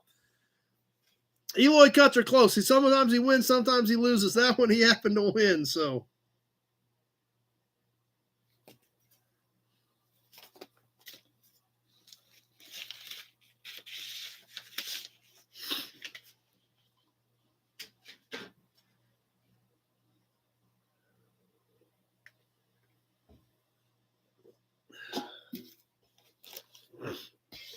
We haven't done much for our Mopar friends tonight.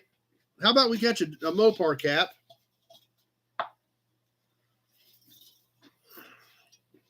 Yep, Eloy the sniper. Sometimes he's a little bit. Sometimes it's a little bit too late, but he's stood there shooting right at the edge. So, something for our Mopar fans. I think this is late 60s, and it's pretty much straightforward. It's a unique cap. Kind of looks like a bottle cap. Actually, it does look like a big bottle cap. Twist off. On this Dodge cap, this is a stainless cap, nice and bright and shiny, obviously. Literally looks like a bottle cap. This is all stamped in there, just Dodge right across the front in black letters. Stainless cap. Good wall hanger because it says Dodge right on it. 10 1/4 in diameter. Everything is embossed. Not like anymore where everything's a sticker. It's embossed. So, yeah, I mean, great piece for anybody, but especially for our Mopar fans. Good looking cap right there on the Dodge. So, what do we think on the Dodge cap? I got a mess here for some reason. Something spilled. Not just dumped dirt and crap all over my notepad. Not literally like spilled my water, but something dumped. Tweedledee at 10 on the Dodge cap. So, another good point. John's wife said it would make a great Jello mold. That actually, yeah, well, we'll check and just see. John at 12. It's about 2 inches deep here, but it goes down a little more in the middle. So, I guess you could use it for a Jello mold. But John at 12, maybe he's going to make us some Jello with it. We'll see what happens.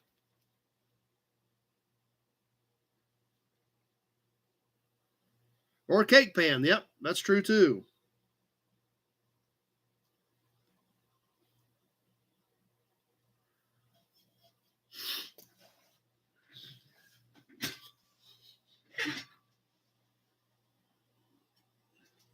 Michael at 14.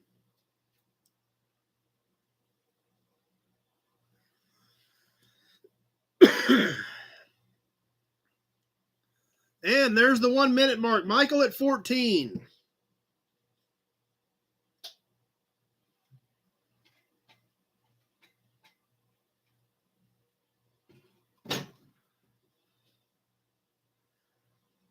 John at 15.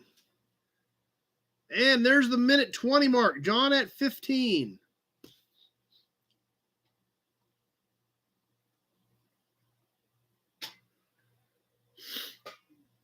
Minute 30 has passed.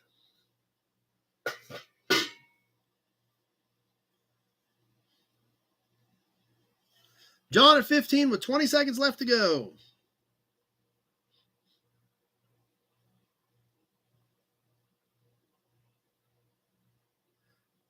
$10, Tweedledee at 25.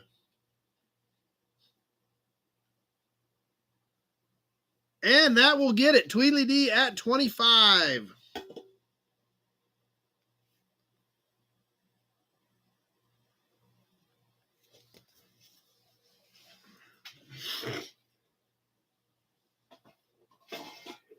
All right, let's catch one more can, one more badge, and then we're going to move on to the Knot magazine.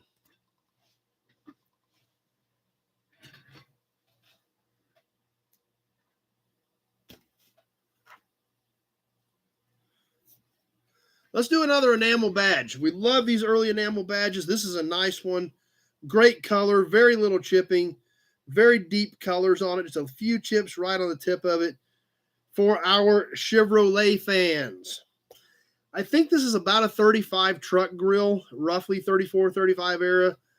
But it's a super cool piece, and it looks amazing. Check this thing out. It's beautiful. Looky there. Great colors on this one. Nice deep blue, good white. Few little chips right here on the front edge, but nothing serious at all. It is V-shaped to go on the front of the grill. It was stud mount, had one nut on it.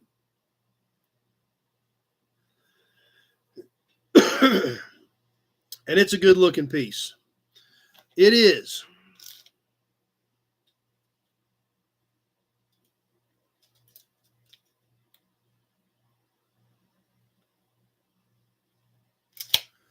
About 2 7/8 tip to tip.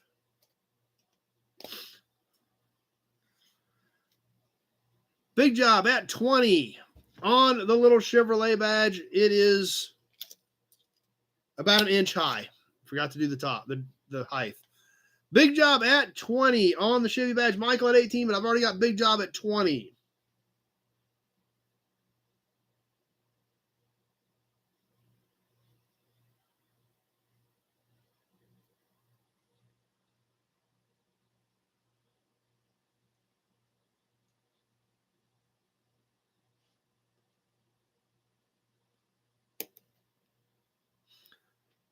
As we tick along, Big Job at 20. We'll catch one more can after this, and then we'll be on to the Knot magazine for tonight.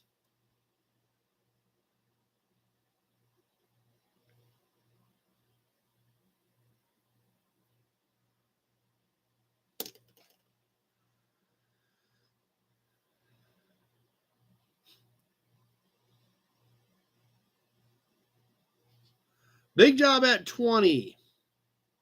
As the first minute ticks on by. What's happening here? Wonder what's going to happen here. This is a super cool piece for for everything being this quiet. Big Job at 20. And there's the minute 20 mark. They just want Big Job to have it.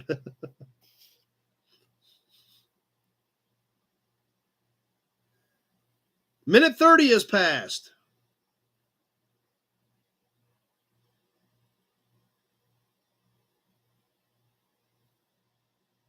$20 seconds left. Michael at 28.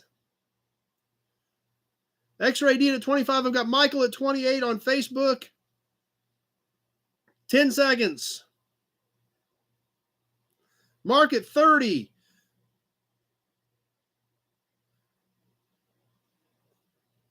And that does it. Mark at 30 was our high bidder. Everything went nuts right after that. Michael at 35 over here. Eloy at 45. They were all too late. Mark at 30.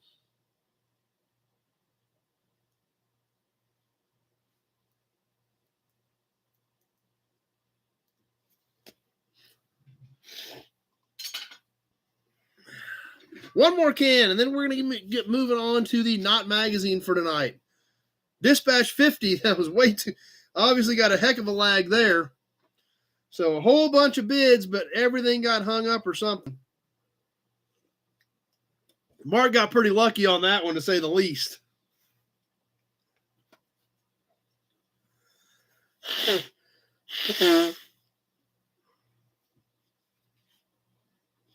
One more can, and then on to the Knot magazine. Another metal can, old school. We did one or two of these a long time ago, like last year, and they're great cans. And they're good-looking pieces. Auburn badge.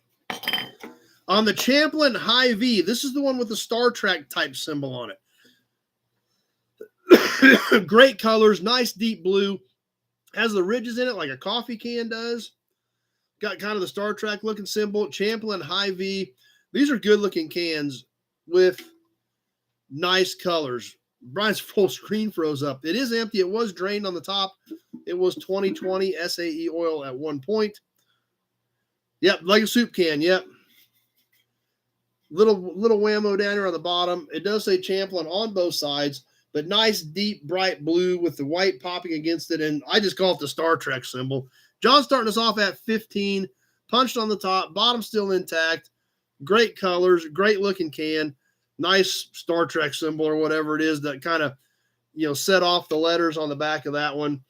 John at 15. Let's go ahead and roll with this. The last item for tonight. Before we move on to the Knot magazine. John at 15.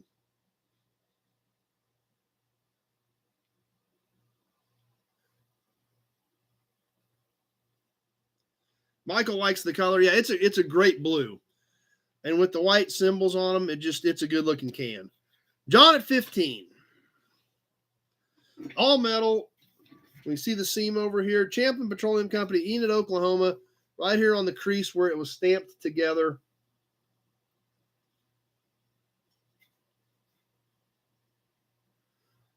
John at 15. Yes, it was it was a porcelain or enamel badge. Yes, it was.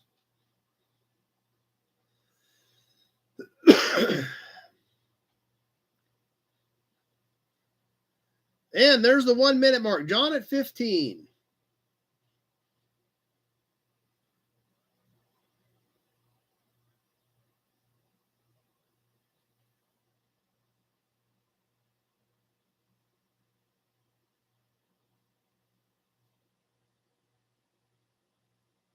And there's the minute 20 mark.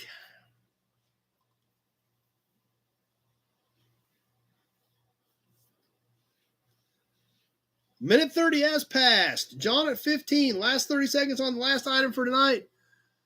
Tweely D at 35. 20 seconds left to go. Michael at 16. I've got Tweely D at 35 already. 10 seconds left.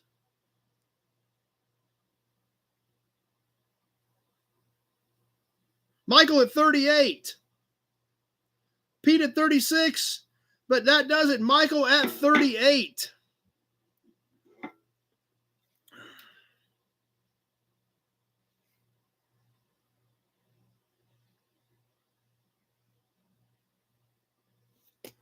Tweely D came back at 39, but it was Michael at 38 as we crested that 2 minute mark. So those are great looking cans. I do like them.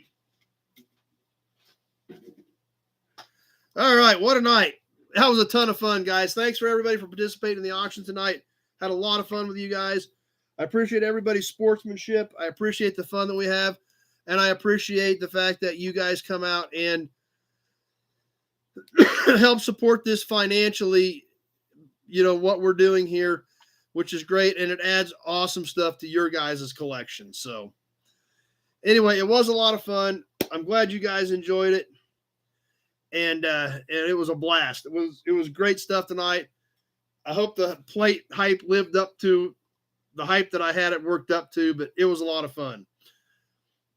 And it was great stuff tonight. And I've got more great stuff. There's more license plates. There's more caps.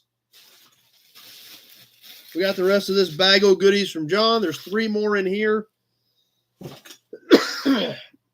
More metal oil cans, more hood ornaments, more license plates, more caps, still in the box. I had almost we usually do about 20 items a night. I had almost that much I have almost that many more for next week already. I had 34, 35, 36 pieces in the box tonight, I think. So I've almost got enough for next week. That's how much cool stuff we've got in here. So Scooch some of this stuff out of the way here.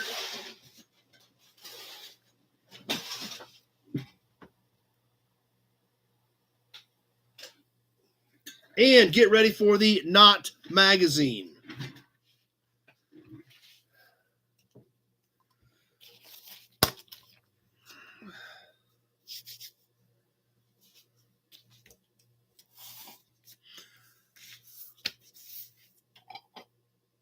Auburn badge. Now, I keep telling you guys it's a Knot magazine tonight. It is still a brochure. We're still going to look at it. We're still going to talk about it. It's full of cool stuff, so we're still going to check it out. Never seen this before. I found it at an antique show here about a month ago. Perfect, Eloy. Not a problem. I know you're on the road. Drive safe. And we'll work your total up tomorrow. No big deal.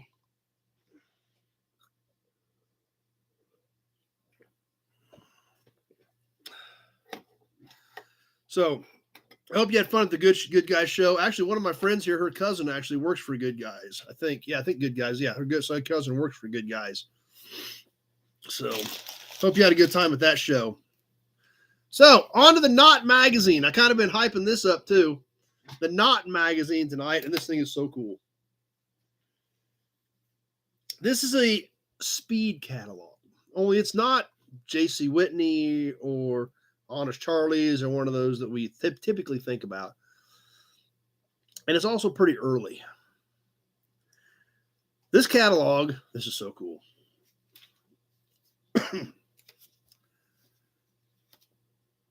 Ursie's Drive-In Auto Supply, speed equipment and modern auto accessories and parts.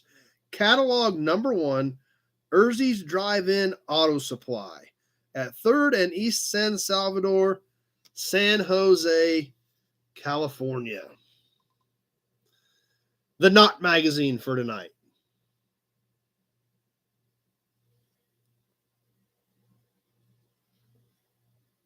So, what is this thing? It's small. I mean, it's thin. Is it real? Well, check this out.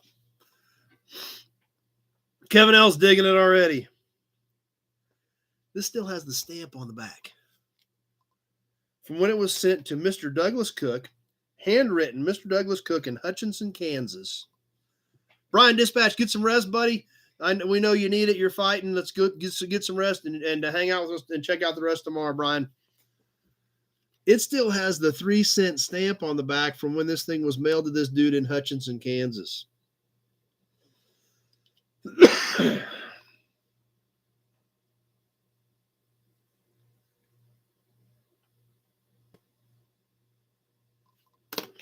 What year is it?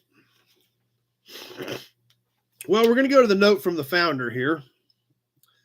From Ursie's Drive-In Auto Supply, signed J.P. Ursie. I think it's J.P. Ursie is who signed this. There's a note inside here. Kind of a letter from the owner. Outcast Projects made it. Hey, you got my international too. You outbid me on that international, Outcast.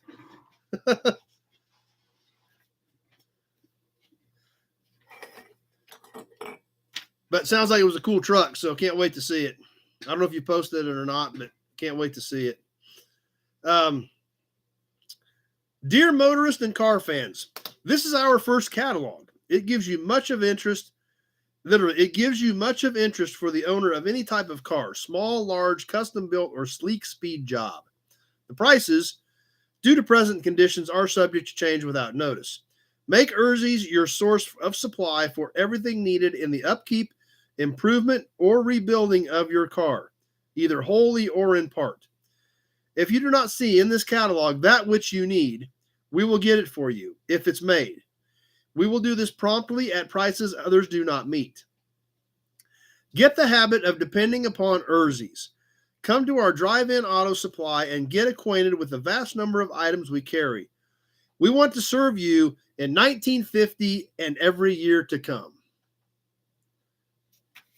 Sweet, you got it running. Good job. That sounds cool.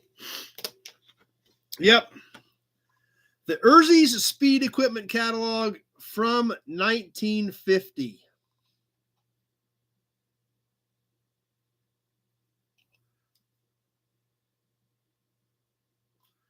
So, yep, I'll have to check out that International. A buddy of mine was bidding on it, so he didn't tell me about it after the fact. He said, I about bought you a truck, but I didn't. So he goes, it was yours. You had to come get it. I was buying it for you, but so I guess you've got it now.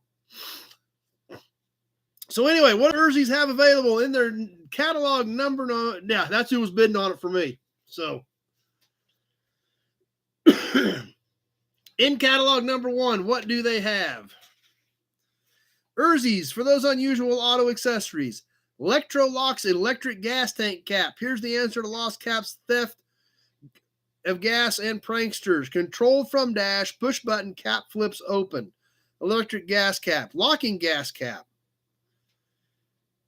Rear window division bars. High style accessory. Floor mats for all cars.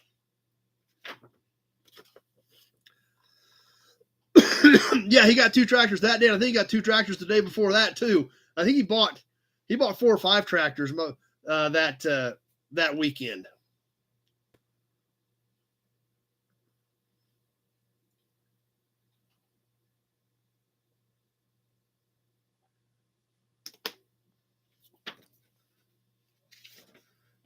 The next page is the letter from our founder, plus our wide white wall tires, just like Mark said. Armstrong Rhino-Flex tires, A+ wholesale factory prices to you, unconditionally guaranteed against all road hazards for 18 months. Plus, they also have, for convertibles, a plexiglass windbreak. I'm not sure what the heck this was deal. The Flying Scout, ready to install convertible top, and the divider or a windbreak. So Armstrong tires and convertible accessories on this page.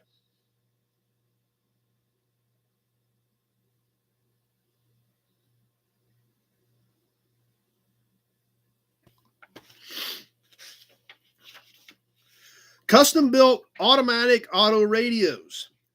Ford V8 carburetors, precision built.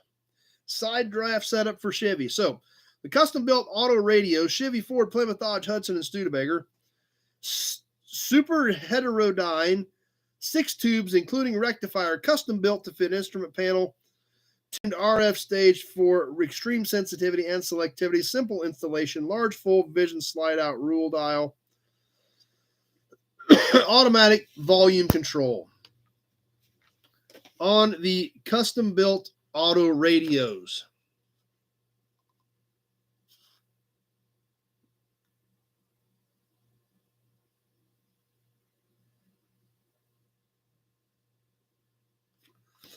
On the next page, the Ford V8 carbs and the Nixon side draft setup for Chevrolet. Ford V8 carbs, original equipment carbs, custom assembled to factory specifications with all new parts. Chrome carb stack, $1.25.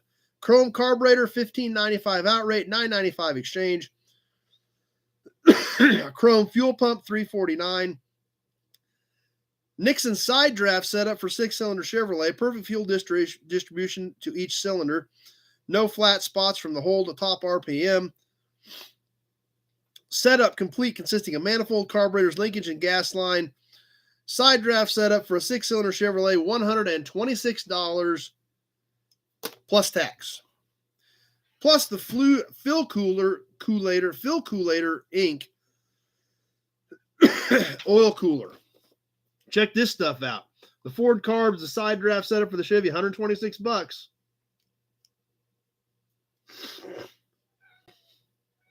Yes, hello. You gonna come say hi? You wanna come say hi? Come on.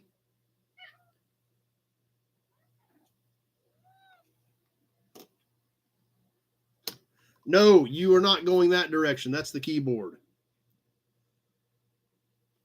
All right, say hi to everybody. Then you need to get down. Yes, over here. Come here. Don't put your butt in the camera. Ow! Put your claws away. Put your claws away. Say hi. Say hi to everybody. Hey, over here, dummy. Hey, look, there you go. See, everybody's saying hi to you. Yep, that's true. That's true, Outcast. That side draft setup would bring a little more today. Kenny's here tonight. Meow. Ow! Put your claws away, dum-dum. That's right, the one and only gray kitty.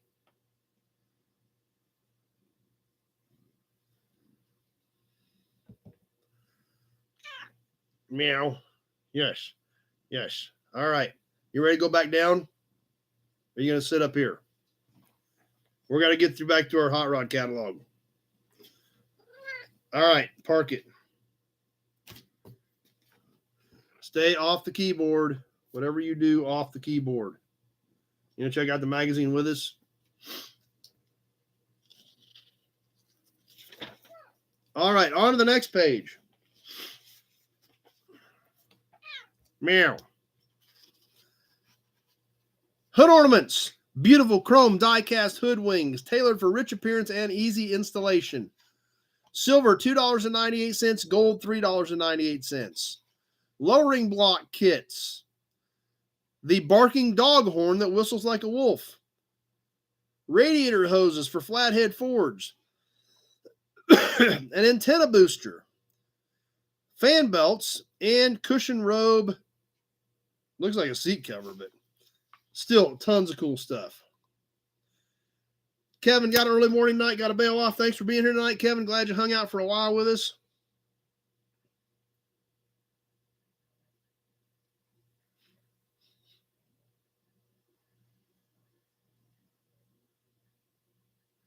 There's the antenna booster for 69 cents. The next page, exhaust systems, mufflers, exhaust header, and dual muffler set.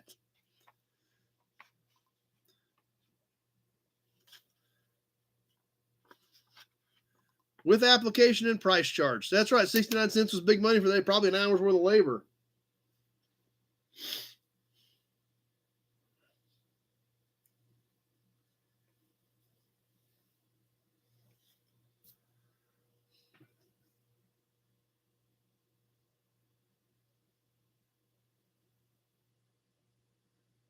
Yep, I'm kind of ready to hit some more auctions for sure.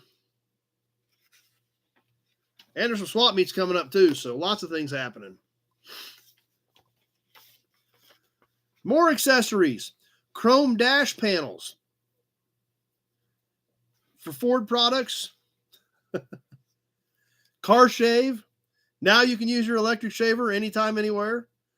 Plug car shave into any standard cigar lighter. Then plug in your electric shaver. Exhaust flanges and bends, wind and rain deflectors, fuel door guards, and chrome fender streamers. All right, let's check this stuff out. Dash accessories, chrome dash accessories for Ford products.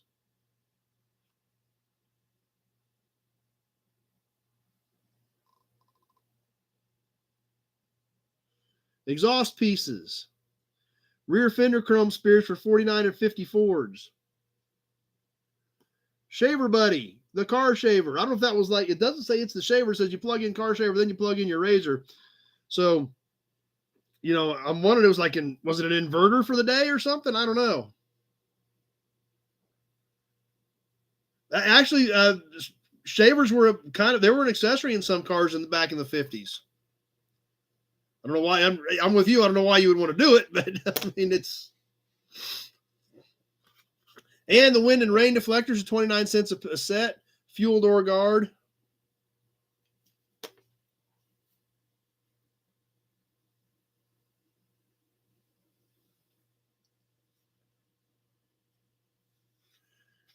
And on the next page, directional conversion kit, chrome license light covers, chrome auto top carrier, top luggage carrier, travelette clothes hanger, plastic auto cover, garment bag, clothes rack,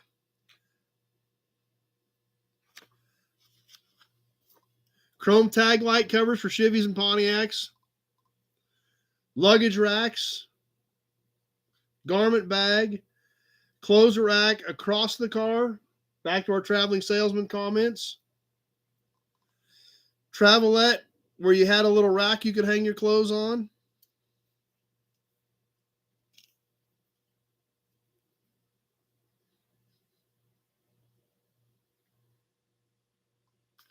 Definitely different times.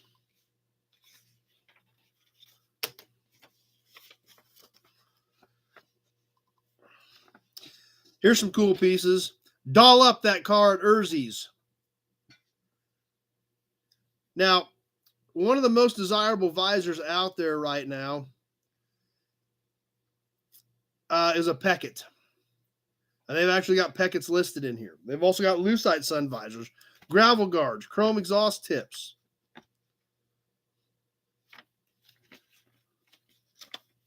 Yep, almost like J.C. Whitney. Yep.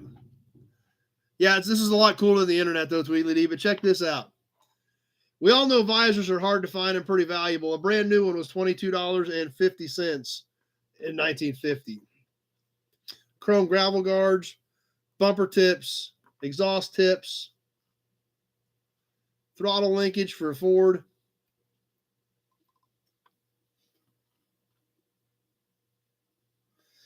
And one thing I've been noticing about this is there's no rhyme or reason to this thing. We go from visors to bumper guards to throttle linkage down here on this page. The next page isn't much, is about the same thing. Fender skirts, spotlights, dual carbs for a Model A, and custom grills.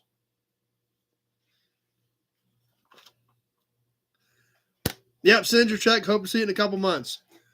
Fender skirts, that's cool. Handy spotlight, dual carbs for a Model A, custom grill for 36 Ford. And that's right, Mark. I think you're right. That's kind of what they did. They just had to, wherever they could find a spot, I think they stuck it. That's another good point, Tweedly D. Made you look through the whole thing.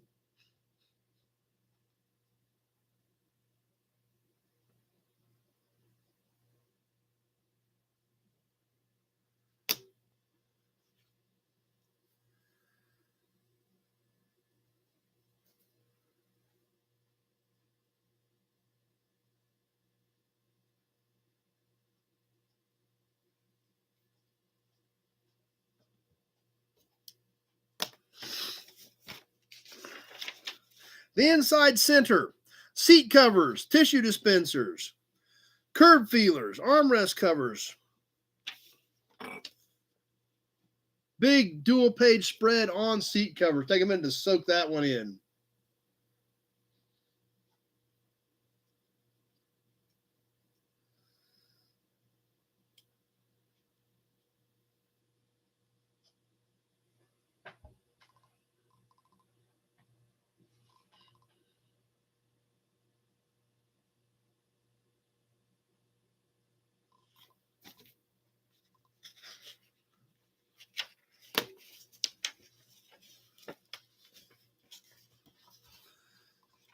The next page, once again, all over the place. Yep, sport robe, seat covers.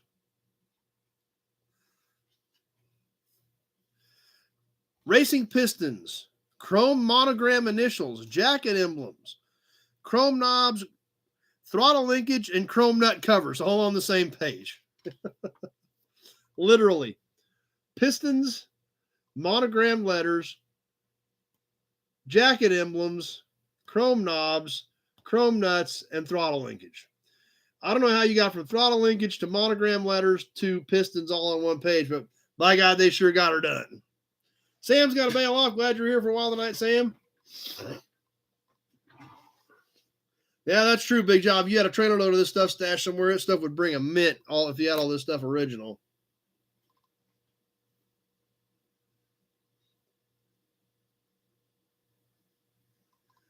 The next page, shock shell protective helmets, dual carbs for 6-cylinder Chevy, wheel spacers, air filter, a rear deck latch kit for your deck lid, and piston rings.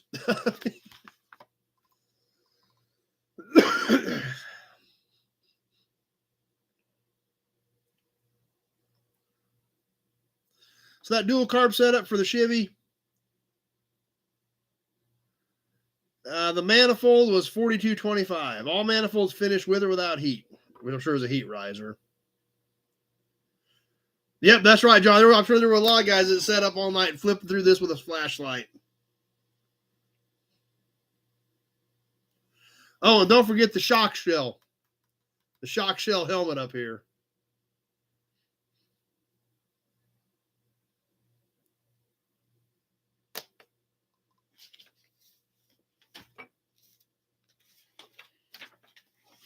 Next, the Northwestern Power Packed batteries for all cars.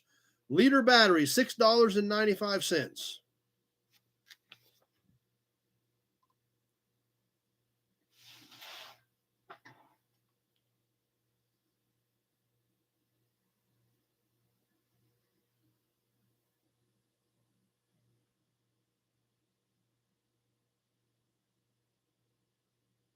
And the next page, they actually got, for the most part, like type products on one page. The Van Druff radio rear seat speakers, the side cowl antenna, concealed antenna, auto radio intensifiers, auto radio suppressors, auto radio condensers, and auto radio boosters. But there's one piece on this page that I don't even quite get. I've never seen one. I don't know how it works. I don't know what it was, but it was the glow tenna.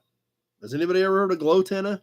I've never heard of a glow tenna, but they've got one available at Urzi's.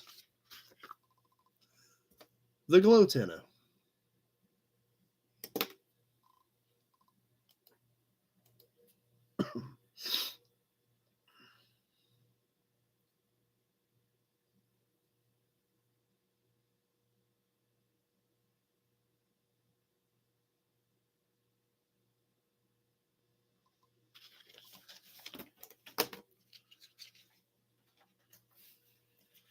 I haven't either, John. I don't know if I need one, but I've never heard of one either.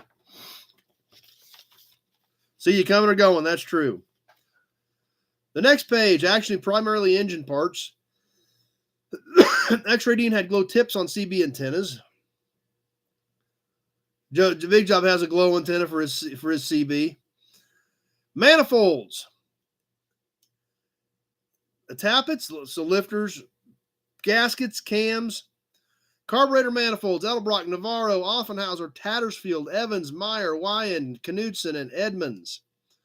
Heads, 32 to 50, any compression. 7 to 1 and up, as low as 72.50. 72.50, that was a ton of money back then.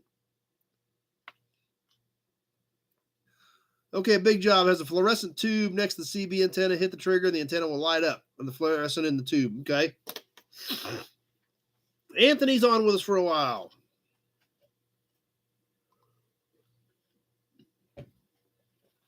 Ignition wire looms, reground cams, big bore gaskets, reground cams for Ford and Mercury's. You got to remember, this is 1950. So, Cadillac and Olds had an overhead valve engine, but it had just came out in 49. So, about everything in here is going to be flathead or six-cylinder Chevy, because, you know, that was just almost unheard of at that point. You know, Buick was valve in head, had been for years, but there again, there wasn't a lot of people hot rodding Buicks at that point. So this is all primarily six-cylinder Chevy and flathead V8.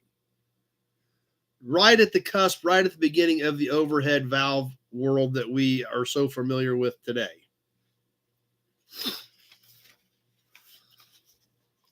The next page, milled, filled, and ported Chevrolet heads, Kong ignition, Continental kits. Obviously goes right in there with heads and ignition.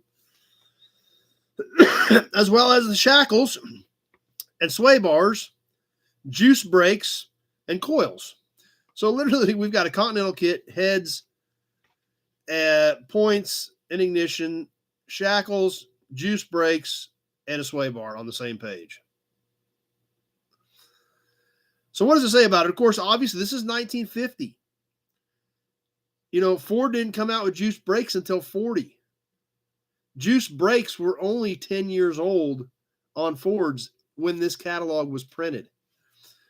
Install them now. All parts and instructions furnished. 48 backers available if using late drums. Oh, late drums. There was a little bit of blurb in the print. $65.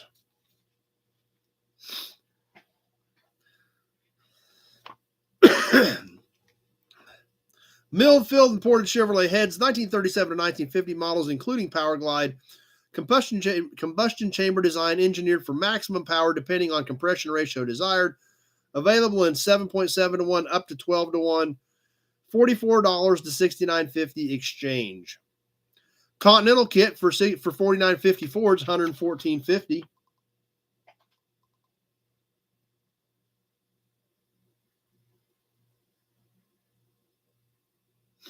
Anthony just got in from a barbecue, making everybody hungry. Should don't sound like a bad idea.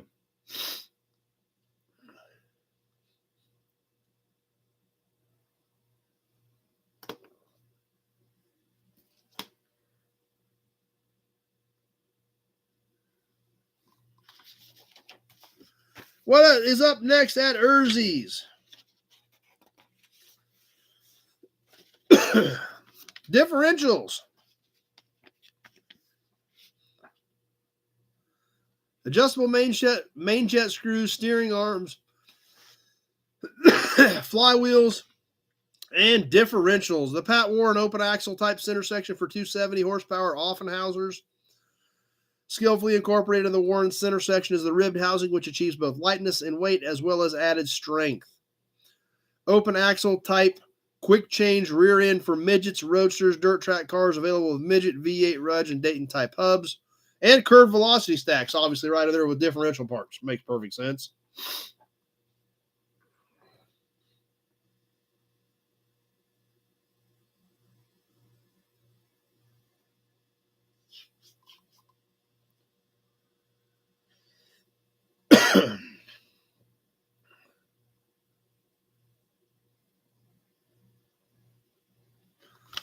The next page, Talkaphone intercom systems and Motorola Auto radios.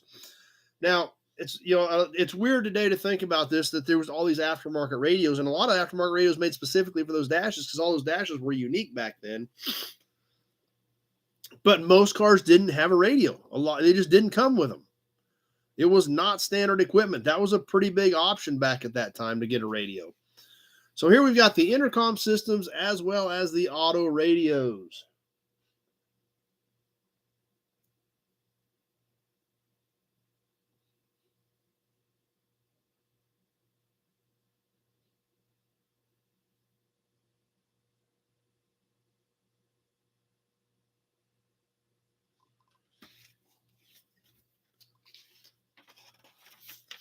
Almost to the end of the Urzi's catalog.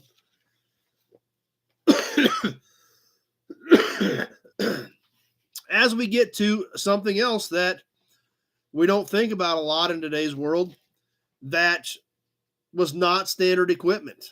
You didn't automatically get one. A heater. A heater was a big accessory back then. Fresh air heating and ventilation. Heaters for all 1949 and 50s cars. Under seat heaters. The Hades heater. And, of course, the iconic Southwind heater. We did a video on a Southwind heaters. And not the safest thing. We've talked about them quite a bit on here. We've done videos on them. You literally plumbed a Southwind heater into your fuel line. It ran fuel into the passenger compartment of your car to the heater and lit it on fire to create heat for your car. So, plus, porta walls. Everybody loves porta walls and Cadillac style hubcaps. Let's check all this cool stuff out. Big Job bought a 55 Crown that came from Hawaii. Did not have a factory heater. Yep, everything was blocked off.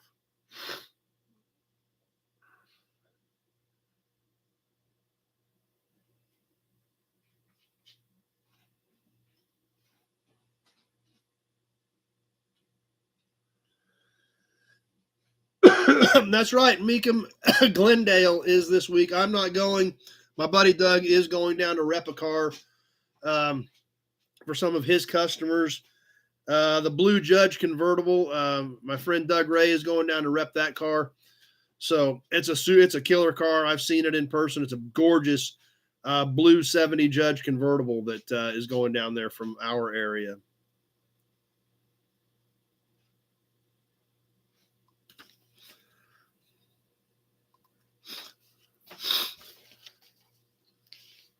Need a heater, straight up. Yeah.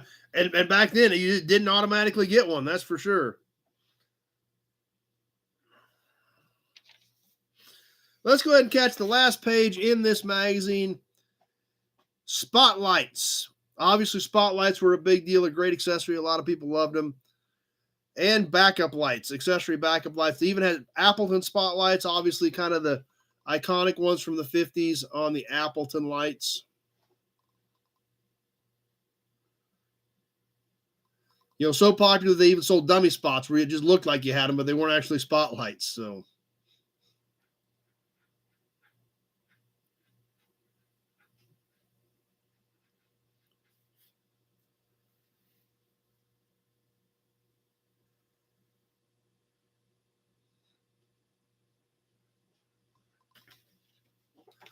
and that gets us back to the back cover where they're selling these no blow, no drafts, omits cold winds, becoming an appearance, lets in only necessary ventilation, only product of its kind, no blow.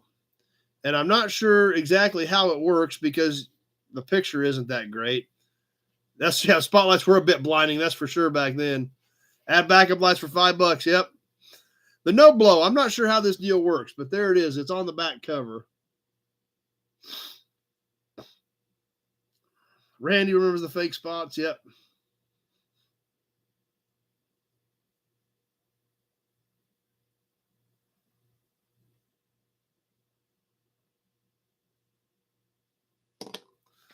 And then, of course, our original 3-cent stamp from when this was mailed from California, from San Jose to Hutchinson, Kansas in 1950. Now, we can't make out the postmark. We can see where it was stamped, but I can't see a date in it. So obviously sometime around 1950, maybe late 49. For the Urzies Drive-In Auto Supply, Speed Equipment, and Modern Auto Accessories and Parts.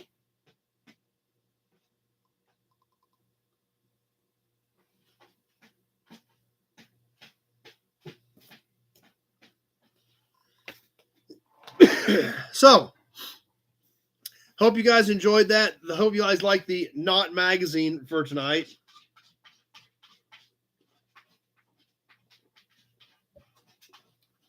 Definitely something a little bit different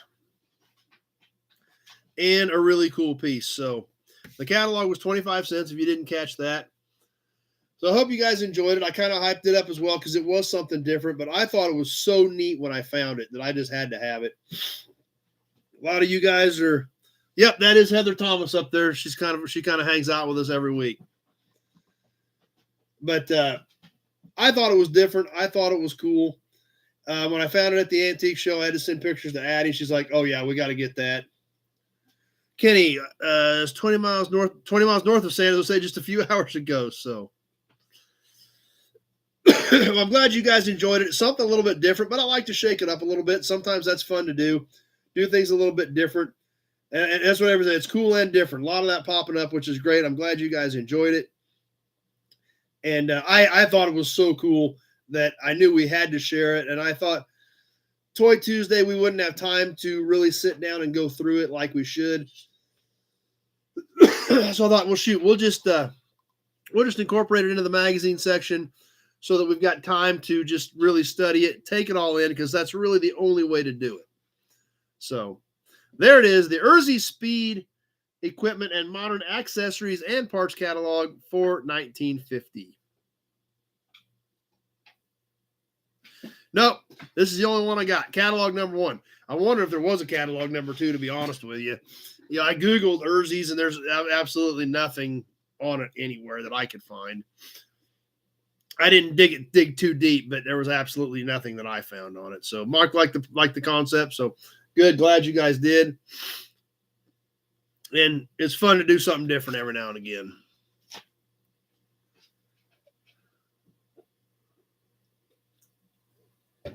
All right. Raffle, some new inventory. We'll talk about some new videos coming up this week. And then we're going to be about done.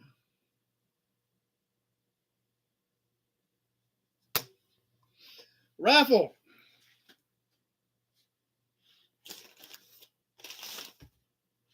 Obviously, this time next week, this beautiful original porcelain metal pump plate is going to belong to one of you.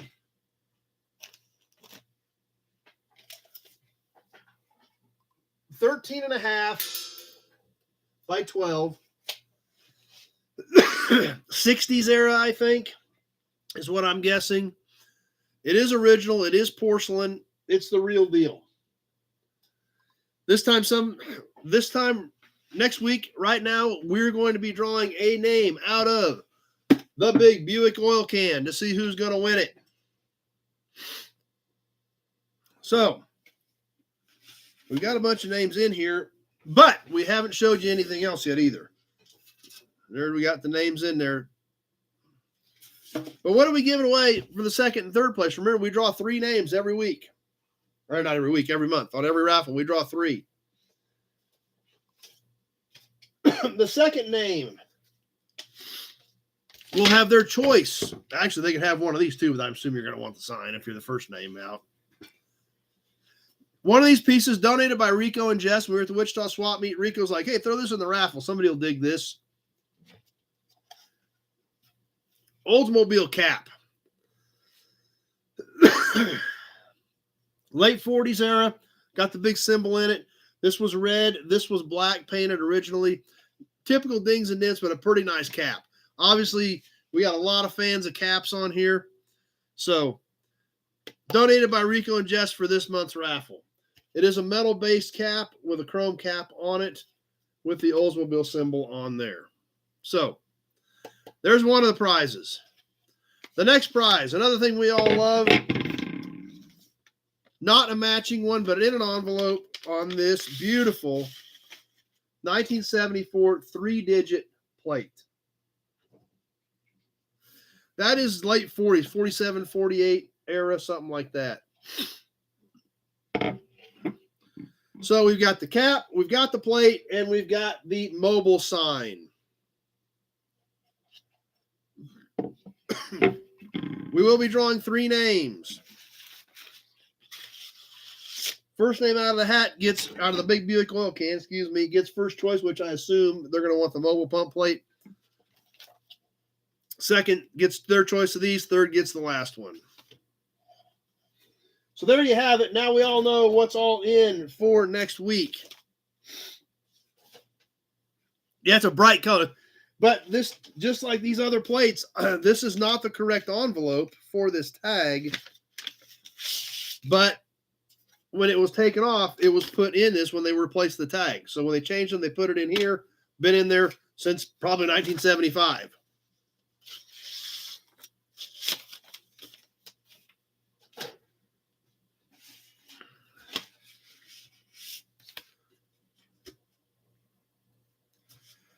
But who's in here? Lots of names that we all see on there. Who's all in there? Late 40s is when they used that number 1. I don't know a lot about the meaning of it, but late 40s is when they used it. But who got in this week? This is the 3rd packet. We've gone over the last 2 packets the last 2 weeks. 1 more week left. Plenty of time to get in. Check, money order, Western Union, PayPal, friends and family, however you want to do it. Glad, Mr. Robot. Glad you're enjoying it. I don't know if you've been here with us before or not, but I'm glad you're having fun. $1 a chance. Every dollar you send me, put your name in the big Buick oil can 1 time. $5 you're in there 5 times, $10 you're in there 10 times, so on and so forth. We will be drawing next week. And we will also be announcing the April raffle next week. But who got in here this week? Mark Falcon. Bill Disk. Zach Thompson. Alec Blanchett. And Dennis Chapman.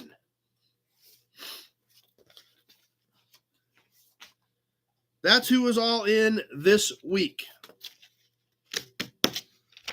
So, last chance to get in for this month's raffle on the mobile pump plate. And I'm looking at some different options for next week for the April raffle. I went back through and looked at what we've been giving away the last several months, trying to mix some things up. First car, 78 Camaro. Well, we definitely like F bodies on here. There's no doubt about that.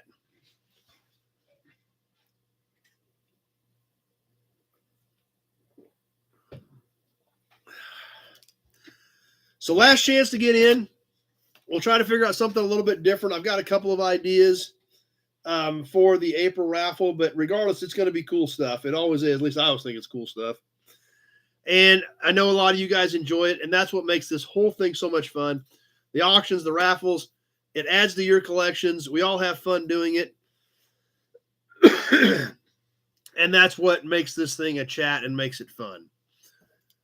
New inventory. What did I pick up this week? What showed up at the yard? It was all Fords this week. 1964 F350, 1978 F150, and a 1994 F150.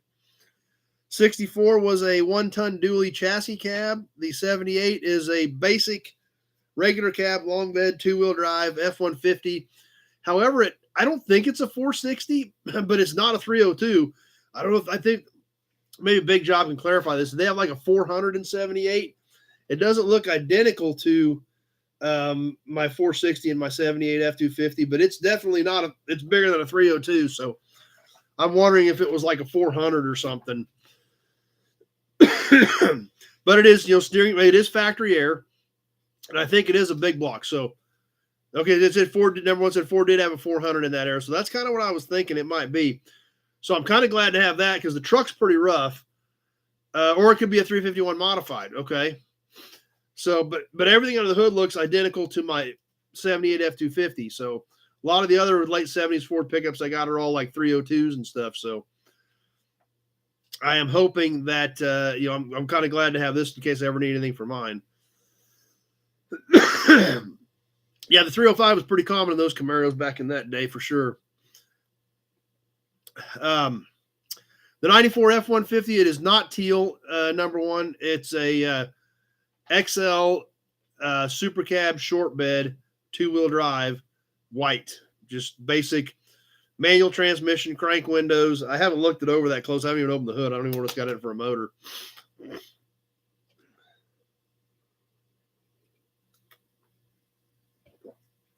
On the 94, but all Fords this week. I got some more stuff lined up to pick up this week. And as always, more new inventory pouring in every week. So stay tuned. I got to start getting some new videos out on some of the new inventory. Shot so much cool stuff at Auburn Core Duesenberg that I definitely want to get the Bentley video out since those cars are going to Barrett Jackson here in a couple weeks. So we'll get that video up, and then we definitely need to get some more new inventory out there for you because it's been pouring in and I haven't shot any of it. You got the Olds 98 convertible, the Studebaker convertible. We got all kinds of cool stuff to do. So that's what's going to be coming up this week on videos. We will definitely get the Auburn Core Duesenberg Company video up on the Bentley. The crazy, crazy, crazy amount of documentation that Bentley has that documents that car all the way back to when it rolled off the Bentley assembly line. We've got the new inventory videos. We've got more salvage yard videos from my buddy's place that we haven't showed you.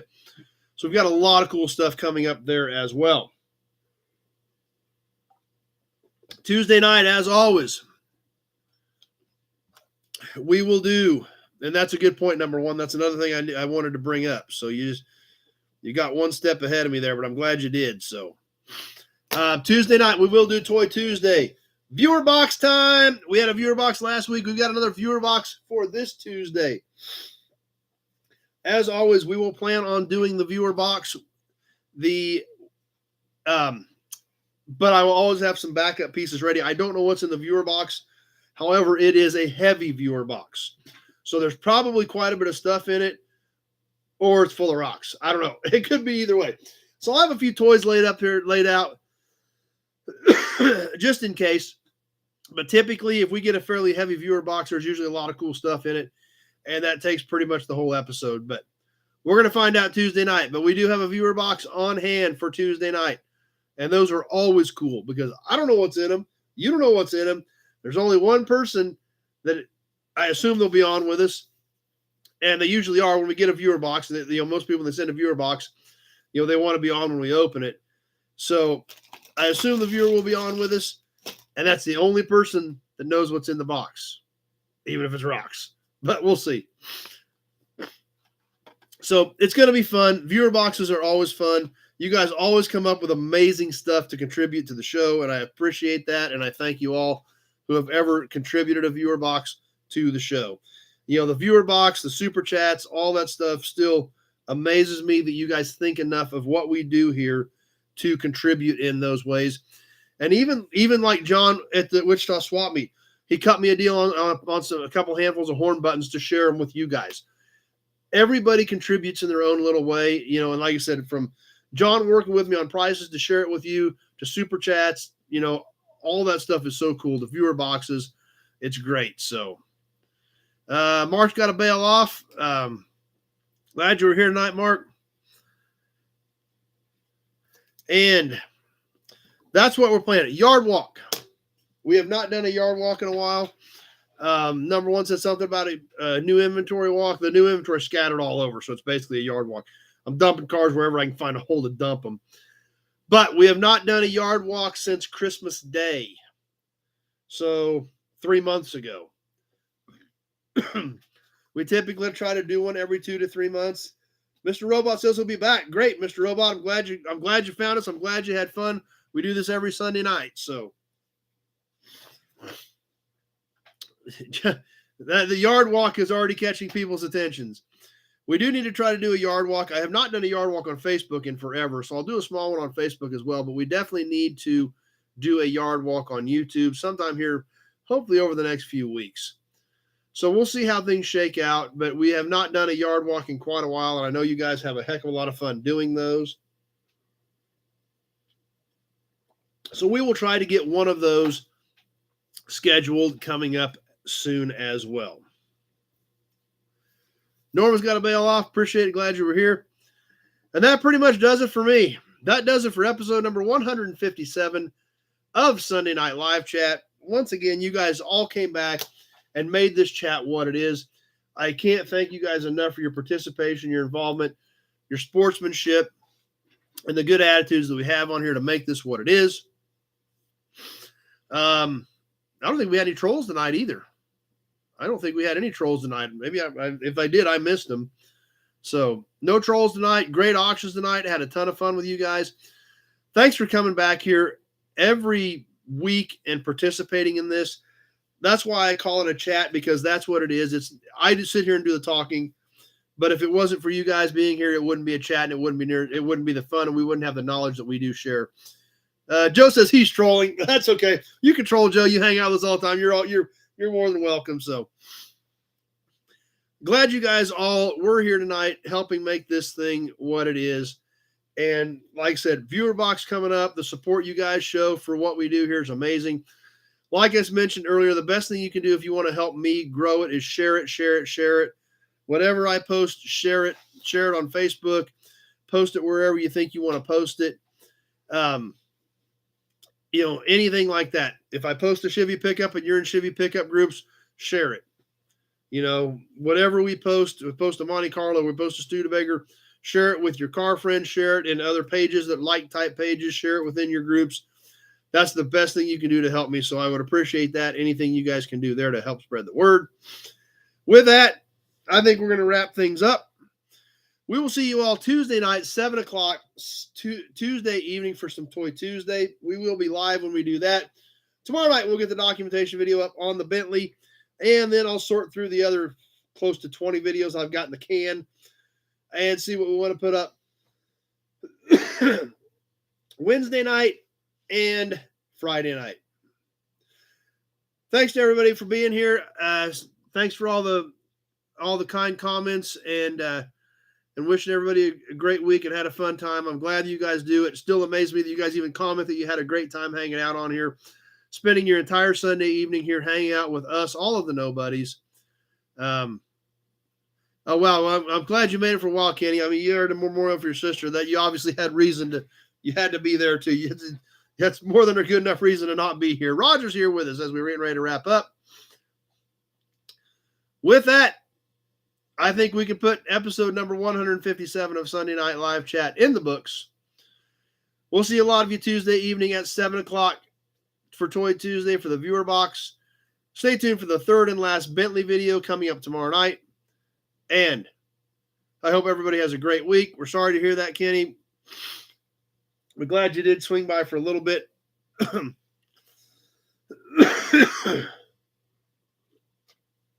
Thanks for being here, everybody. Thanks for making this what it is. Let your friends know. Swing by next week. We'll be back 7 o'clock, same bat time, same bat station, 7 o'clock Central Time on the Nobody Show channel for Sunday Night Live Chat episode number 158 next Sunday night. We hope to see you all back. Thanks for watching tonight, everybody.